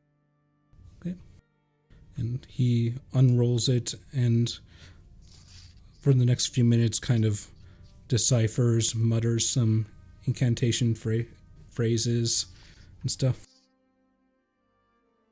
And after a while, you watch the scroll glow slightly and then crumble in his hands. And see the child kind of roll a little bit, and the eyes flicker open, and he immediately starts crying. He's still very pale, but he is conscious and now crying very loudly. His mother is there, right? Yes, and she immediately picks him up and pulls him in close to her chest and just holds him there, crying as well now. Well, all's well that ends well, I suppose. And a warm smile comes to Opo's face.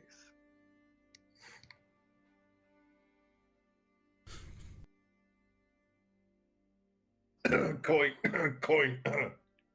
Right. Now, if there's no further need for our services, we will need to take this stone, as well as any provisions you could provide for us on our journey back. Okay. Edmund kind of wipes a tear out of his eye and turns back to you. Right, of course. Give me just a moment. And he heads back inside. And while you're standing out there, several of the villagers kind of come up and just slap you on the back, offer their thanks. Gingersnap especially, it was kind of weird. They were obviously on guard when you came here the first time, but now they're happily receiving you.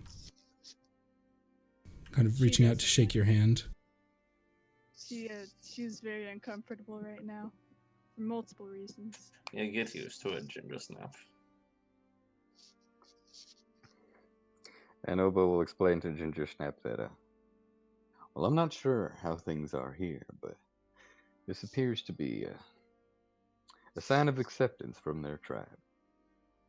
They respect you, Ginger. She grumbles something null and shrugs and half-heartedly returns the, mumbles thanks, shakes their hand or whatever, just kind of on autopilot. Okay. So after a few minutes of this, Jalen Adia, the headsman, comes back out, is holding a small sack that jingles a little bit and 2 letters in his hand. He kind of offers them to you. A bit of a thank you from our home village for rescuing Thomas. Can't imagine it's much for all of you, but it means a lot, and we'd appreciate it if you'd take it. Just kind of offers the coin sack to you all. I'm sorry, you kind of cut out when you were explaining what they brought out. I heard 1 small jingling sack and then 2 something else. 2 letters. Oh, 2 letters. Okay. Yeah. Dang it, Discord. I thought you were over your issues. I want to heard- take the letters. Okay. As you look at them, one of them is addressed to the guard, which you assume are the ones who put out the job. The other one, let me see and double check this.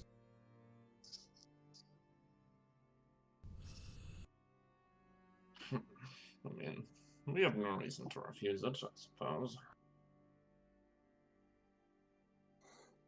And, Admis Tan, which I'll put in chat.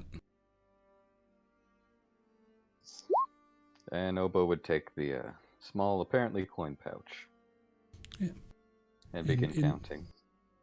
You find 25 gold. All right. I will make sure to distribute 5 to each one of my compatriots. Both letters were towards the guard? One was to the guard in general, and one was specifically to the name I put in chat, Admis Tan. You're not sure if it's one of the guards or who it would be. Okay. And what's the town name again? Sorry. Olviri Village. Jed is gonna take. So he created a second toy from the one he already had during his watch, and he's gonna bring both of those toys back to the kid and his mom, and he's gonna give him 2 of the gold coins that he received, and he's just kind of walk off. Okay. Woman is a bit confused at the toy, but like smiles a bit seeing that, and then the gold, she tries to give it back. But I assume you walked off at that point. Yeah. Okay. 5 each, Julius.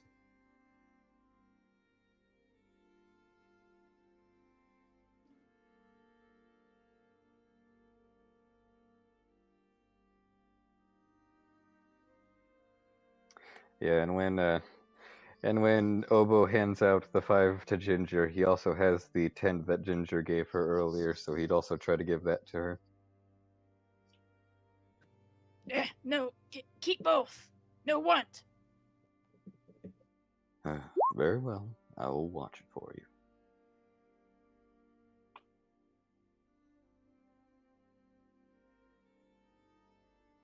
All right. And a few of the villagers also bring out fresh bread and some cooked meats for all of you to kind of celebrate the return of their child. Before you go.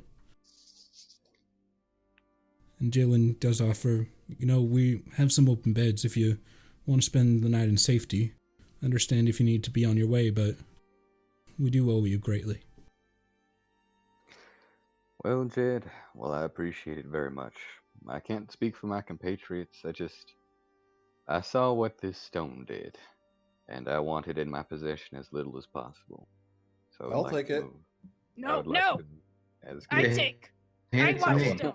I want it in Jupo's hands even less. So I want it to go to people who know what to do with it. I would like to leave. I don't Yes, see any reason to Don't want to distrust stay. me. I picked up You brought me. You asked villagers for poison, and then you asked me for poison. I know what you are. Yeah, no, you don't.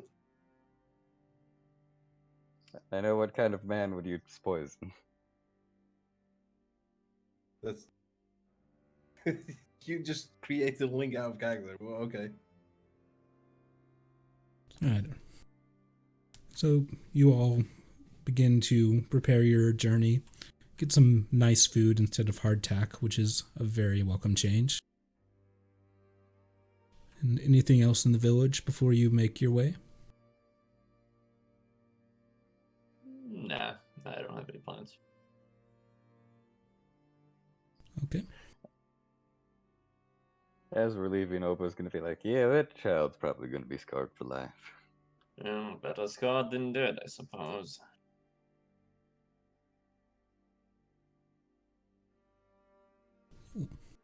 Ginger Snap is just pretty quiet.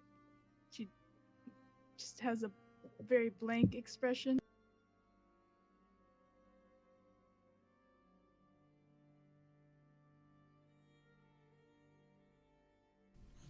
So are Go you now.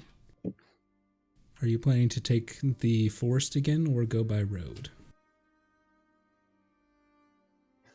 The deep woods. Seen enough trees. We could travel by road. Yeah, wouldn't it be best to travel by road? I don't know. I honestly trust Ginger more of these parts. Yeah, this makes little difference to me, honestly, so feel free to pick whatever.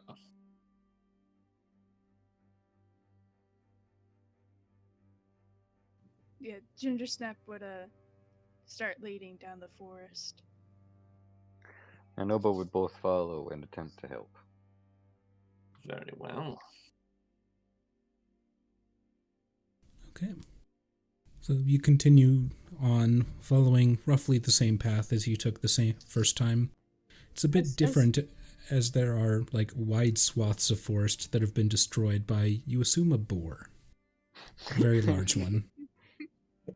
As soon as we're out of kind of earshot of the village, Ginger Snap, pardon the pun, snaps and just starts like wrecking the like trees, whatever she can get her great axe on. Just goes into a total fit. Starts attacking anything that moves or doesn't move, except obviously the sentient beings around her. Wow. As she does Jed, this, Jed copies her. as she does this, Obo will kind of, with his shield, just kind of walk up to Ginger, put his hand on her shoulder, and say, "Oh, what's wrong?" Ah, you don't need no. Should have done this in village.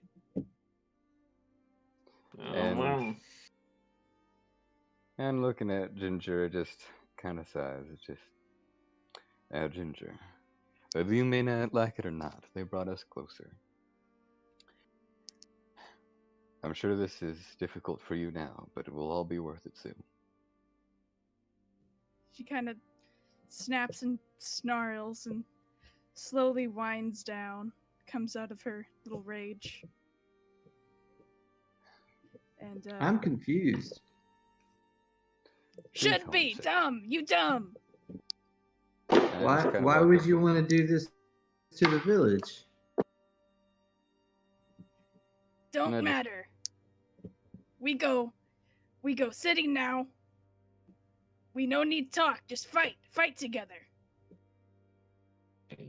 don't you think that we would be more able to effectively fight together if we knew more about each other, perhaps?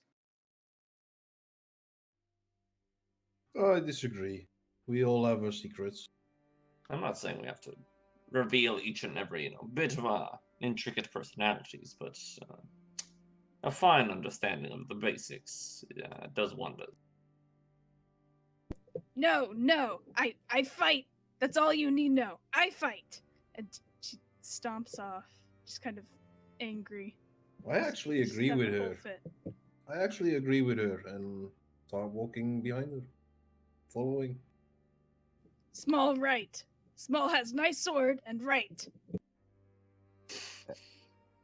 And I will just kind of, while they're heading out, I just kind of approach Jed and Julius while we continue walking, just coming up alongside of them.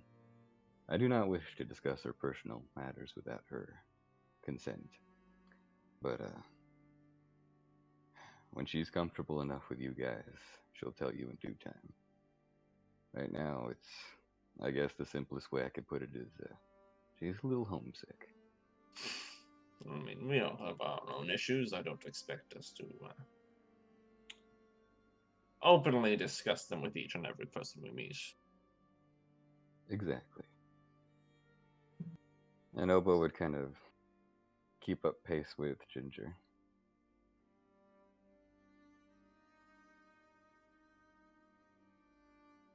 Okay. So now as you continue forward in awkward silence for a bit, after a few hours of traveling through the woods, night starts to fall. Do you all set up camp or just power through? I'll get that. We get a phone call. Whoops. Ah, man, that's It's me. the stone. Oh God, no! Don't answer. I vote Obo picks up the for phone. setting up camp.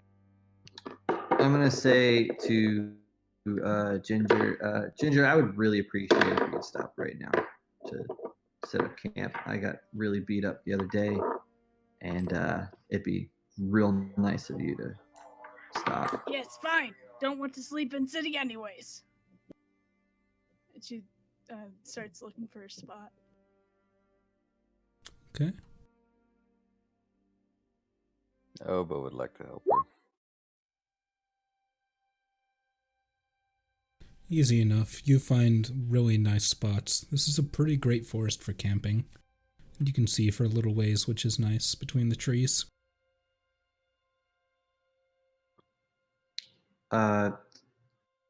So Jed, I keep forgetting my own name. Jed is gonna take a spot kind of away from everyone. He's kind of I don't know. He's kind of feeling kind of odd in a way, like getting yelled at by a giant dog person and getting people acting. So he's just gonna go off to the side and start carving something with his back to everyone. Can I do a carpentry check? Sure. He's You're a trying bit to. I didn't distracted. even see the roll yet. Yeah. Yeah, he Okay. was trying to carve a likeness of Ginger, actually. You're whittling away, thinking it looks pretty nice, but then you go to like carve one of the eyes and you cut through the snout by accident. Maybe tomorrow.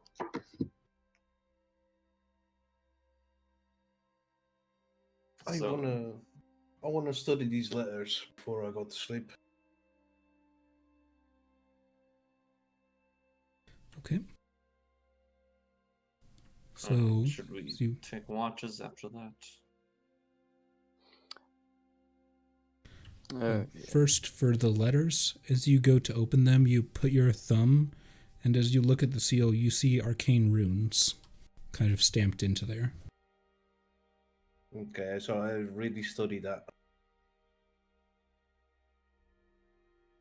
Okay, you can roll me Arcana Well, I mean, if you want, or otherwise it's just a wax seal with what seems like some intricate lettering.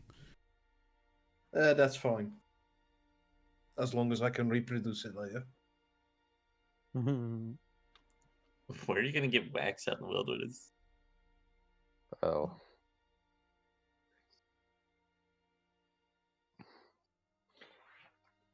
Obo would kind of be with Years. Ginger Snap, kind of in silence.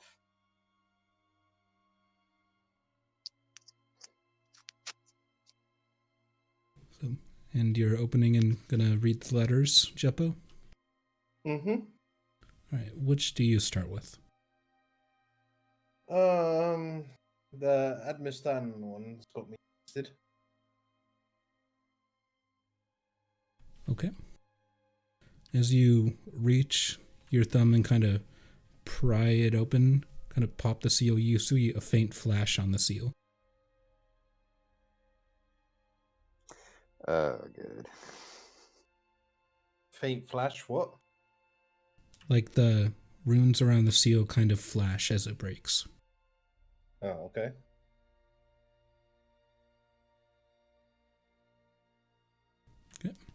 And as It's you a flash pull of out- a bridge burning. Yeah, wait. Were we given any instructions when we were given the? just deliver them. Oh, okay. Like, delivered them to the guard, and the guard can give them to Admus. Would any of us see him doing this? You all Obviously, saw Jed him wouldn't take the because he's letter, busy. and I'm assuming you're all fairly in the same camp, so it's likely you'd see him pull out the letters at least. I'm not trying to share this at the moment. There's like a ticket into the city, and now it's gone.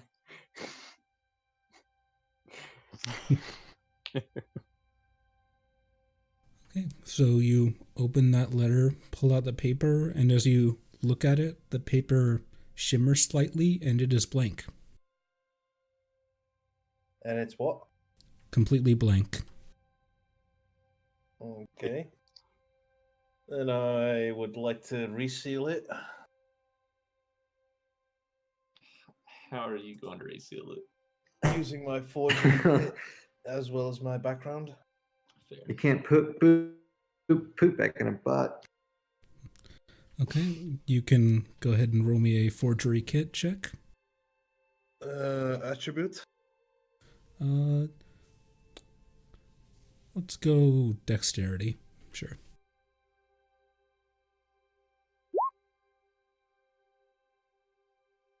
Nice.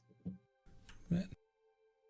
So as you take a little bit of candle and kind of heat up the wax, reseal it in the same manner, etch the runes back in, you're pretty certain that it'll, anybody looking at it just, oh, it's never been tampered with in its life. But for some reason, you can never seem to get all of the runes exactly right.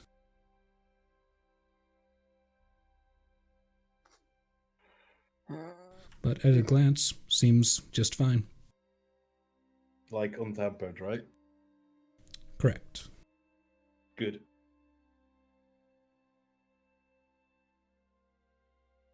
And I'm going to leave it at that for tonight.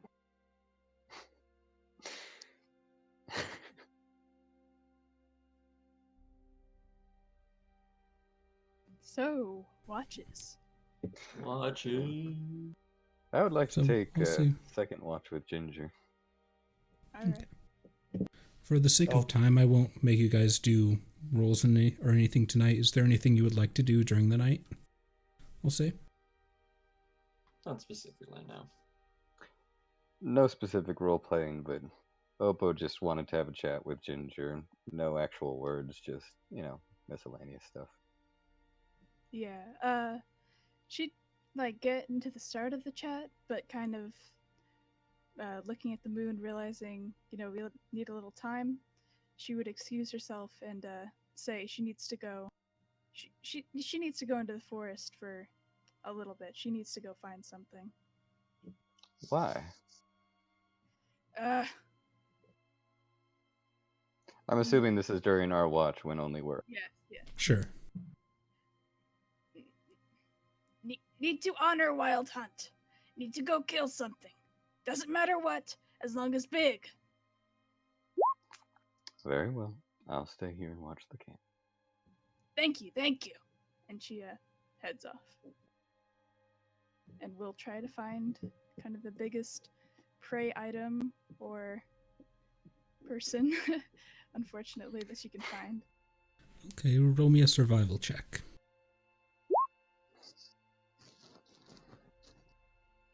You find much evidence of that giant boar's passage, but the trail's gone cold on that.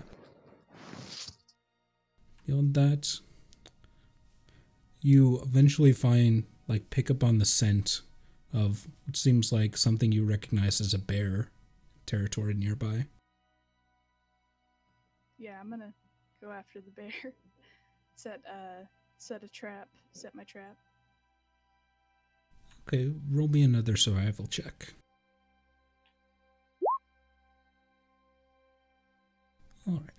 So you go, take a hour or so to kind of learn its passage, where it's likely to come through based on its tracking. You set a trap, and after about another 2 hours, you hear it grow off and hear a roar of pain. I hurry over to finish it off with my great axe. You see a very angry bear with a bear trap stuck on its left hind leg.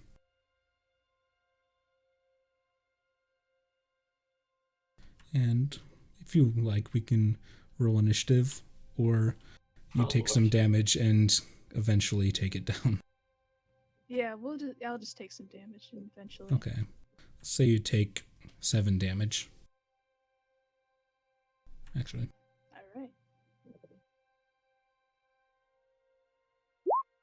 3 damage instead. Oh, okay. Because that bear rolled terribly. It got bear trapped in the knee. Oof. Yeah, so I eventually take down this bear. I'll take its teeth, 2 front teeth, 2 biggest teeth, and I'll do a little honor prayer to the wild hunt with this hunt. Okay. And then once I'm done with that, I'll take a little bit of meat from it and, kind of do a little, spreading its blood, do whatever I need to honor the wild hunt, and then I'll head back to camp with my bear teeth. Okay. And Obo, after several hours, you see her come back through the forest. Now a little bit bloodied. And I kind of walk up to her and say, "Was the hunt good?" Yes, feel much better now. Good. Now sit down. I gotta patch your wound. She obliges.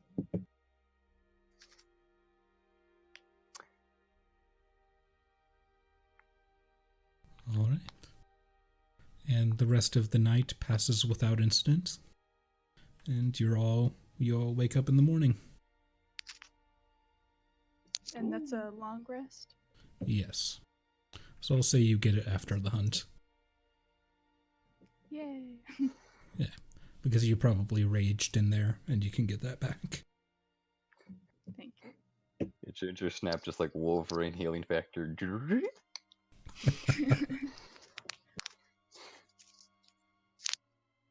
Okay. And so as you continue on through the forest, it's nice going. Eventually you reach the edge and you see the long stretch of farmland ahead of you, and past that, the white tent town and the massive city.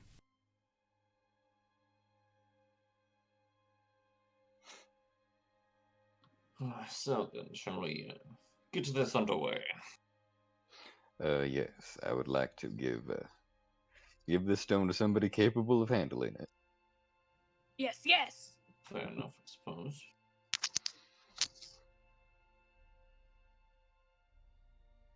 Okay. Well, you make your way past. Once again, those of you who are weird get some weird looks from the various farmers working the fields. I wave at him. They wave back. And after an hour or so, make it past the farms into the tent town, where you see bustle, lots of people running around, yelling. You see some people, a kid being chased by a guard. And as you make your way past, you eventually start approaching the city. You see vendors with their carts set up out front, yelling, peddling their wares, various fruits, leathers, materials, and tools that people would normally buy inside the city.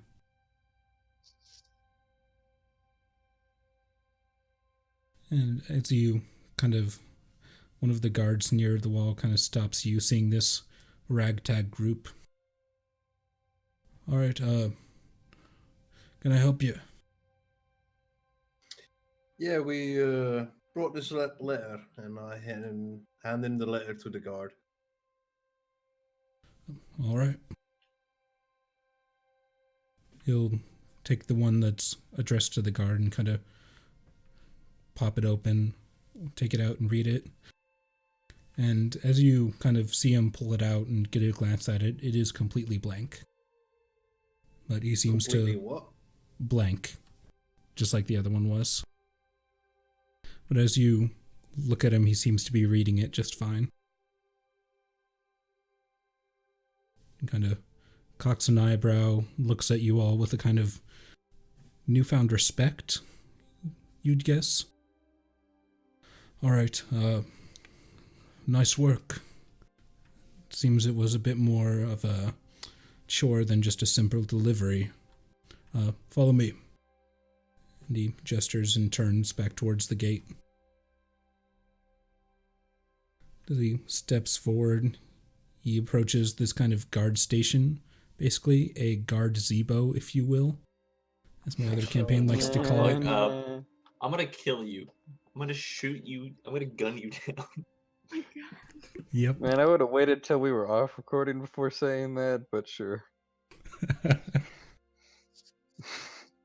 Anyways. As he approaches, you see a less armored half-elf man kind of leaned back in the chair, just observing. So the guard steps up. Alright, Karath, get the payment for the stone job in Olviri. He nods and reaches under the desk. Why am I having trouble with that word? In front of him. And pulls out this heavy sack and sets it on the desk in front of him. Alright, assume you got the stone? And Obo will pull out the stone and set it on the table gently. He kind of studies it for a moment. Oh, matches the profile. It's damaged though. That's alright. Just need it delivered. Here you go. Payment 10 gold each as promised. He slides it over to you. Alright. Obo will take it and evenly distribute it to the party members. Ginger Snap makes Oba hold on to her share again. And Obo obliges. Wait, did you say 10 gold pieces a person? Yes. Wow, okay. And as Obo is distributing the coin, I walk up to the guard that's sitting down, and I reach out my hand and say, "Thank you, good sir. My name is Jopo." Oh, it's a pleasure to meet you, Jeppo. Name's Karath, just one of the many more businesslike, not one of the muscle heads like old Belfin there, and kind of looks pointedly at the other guard who escorted you forward, who kind of gives a good-natured grin. Oh, really? I thought he was Atmos. No. Not exactly familiar with that name. Well, did you give both letters to the first guard or just the one to the guard? Just the one to the guard. Okay.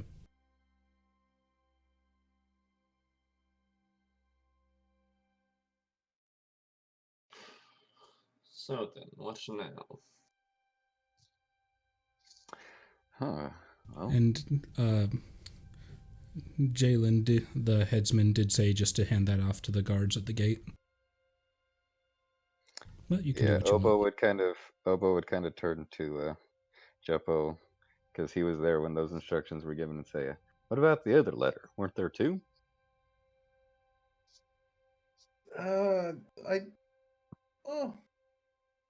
I'd rather give it to Atmostan himself.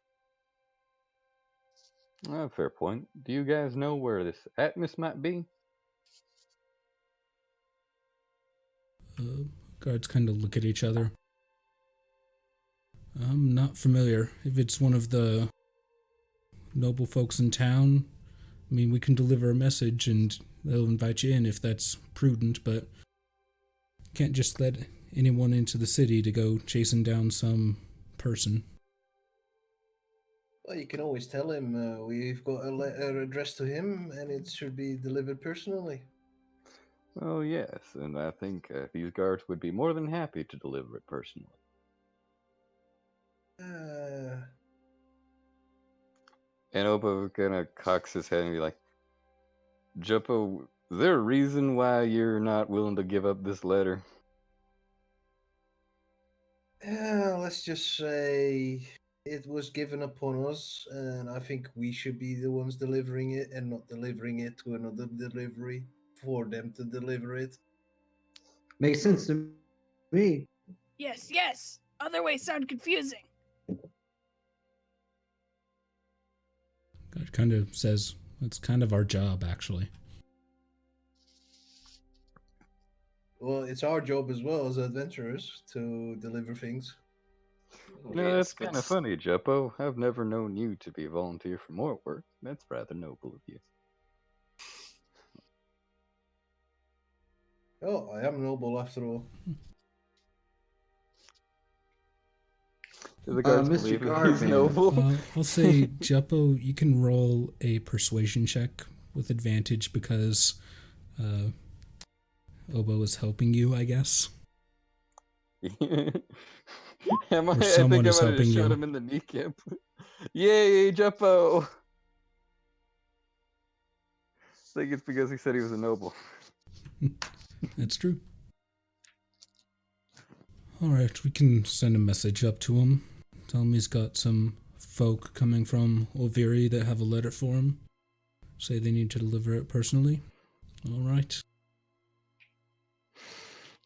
Mr. Guardman, how does one become a noble here? typically are born into it. He This points. town hasn't been around very long. Yeah, but some people got here before the rest of us and set themselves up nicely. Either that or they bought their way in, more than likely. I was just curious if there was a specific way. The guard kind of leans forward with a joking smile. If there was a way, I wouldn't be sitting on my ass all day here. It sounds like you just say, and then you become a noble. Because he's like right next to two others. Sorry. You can, if you look at Jed, you can see like smoke coming out of his ears because he's thinking about this so hard. I think I'm gonna try that. Well, good luck in that endeavor, Jim. Yeah, it just requires him to roll a 69 on the wild magic table, then you're auto noble. Thank you, Julius, and good luck to you too. Of course, if there's anything we can help you with around here, let us know. We're here to help. We'll get your attention if your man wants to meet with you.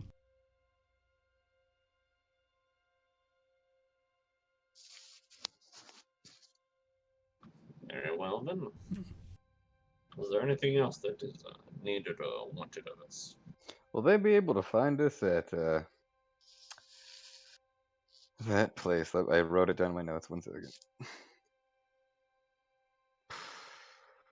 The Sunlit Stallion. He nods. Yes, we can have somebody check there, but we also make use of messaging spells to find people who may or may not be present. Ah, okay. I was just wondering if that worked from different planes or what. I don't know how much magic works, but thank you. He kind of considers that, I guess. Starts to get lost in thought.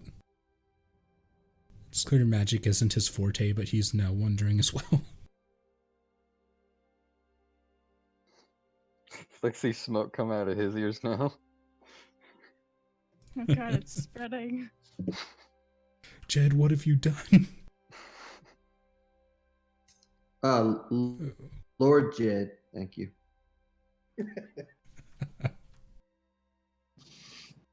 Alright. So as you turn away from the guard station, where do you want to go from here? I would like to go back to the Sunlit Stallion and kind of wait. Sounds like a plan to me. I'm looking forward to some time to rest and recuperation. Maybe they'll have some more fun adventures written on that board they got over there. I'll meet you there. I just have a small stop to make. Sure, just don't go exploding in town. You get it? A small stop. Ooh. Nice. All right. So as you step back out, I think that's where we'll call it for tonight. And you can all go ahead and level up. Woo! Subclasses. Yes. Yes, fi- welcome everybody to the subclass zone. Fuck I you. was trying so hard to time the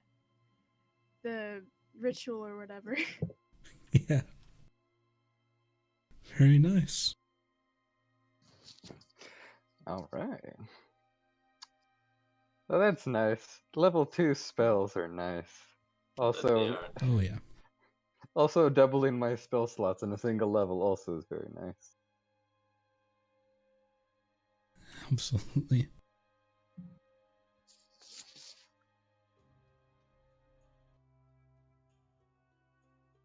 Hope that boss wasn't too crazy. I Yeah, actually we really did enjoyed that. it. Yeah, that was fun. Oh, I like that a lot. Yeah, that was awesome. It was a really good fight. Yeah, I like it better than the whole hack and slash for boss guys. But I mean, imagine if we didn't get those 3 crits. We'd probably been there for like another 2 rounds. It would have been fine.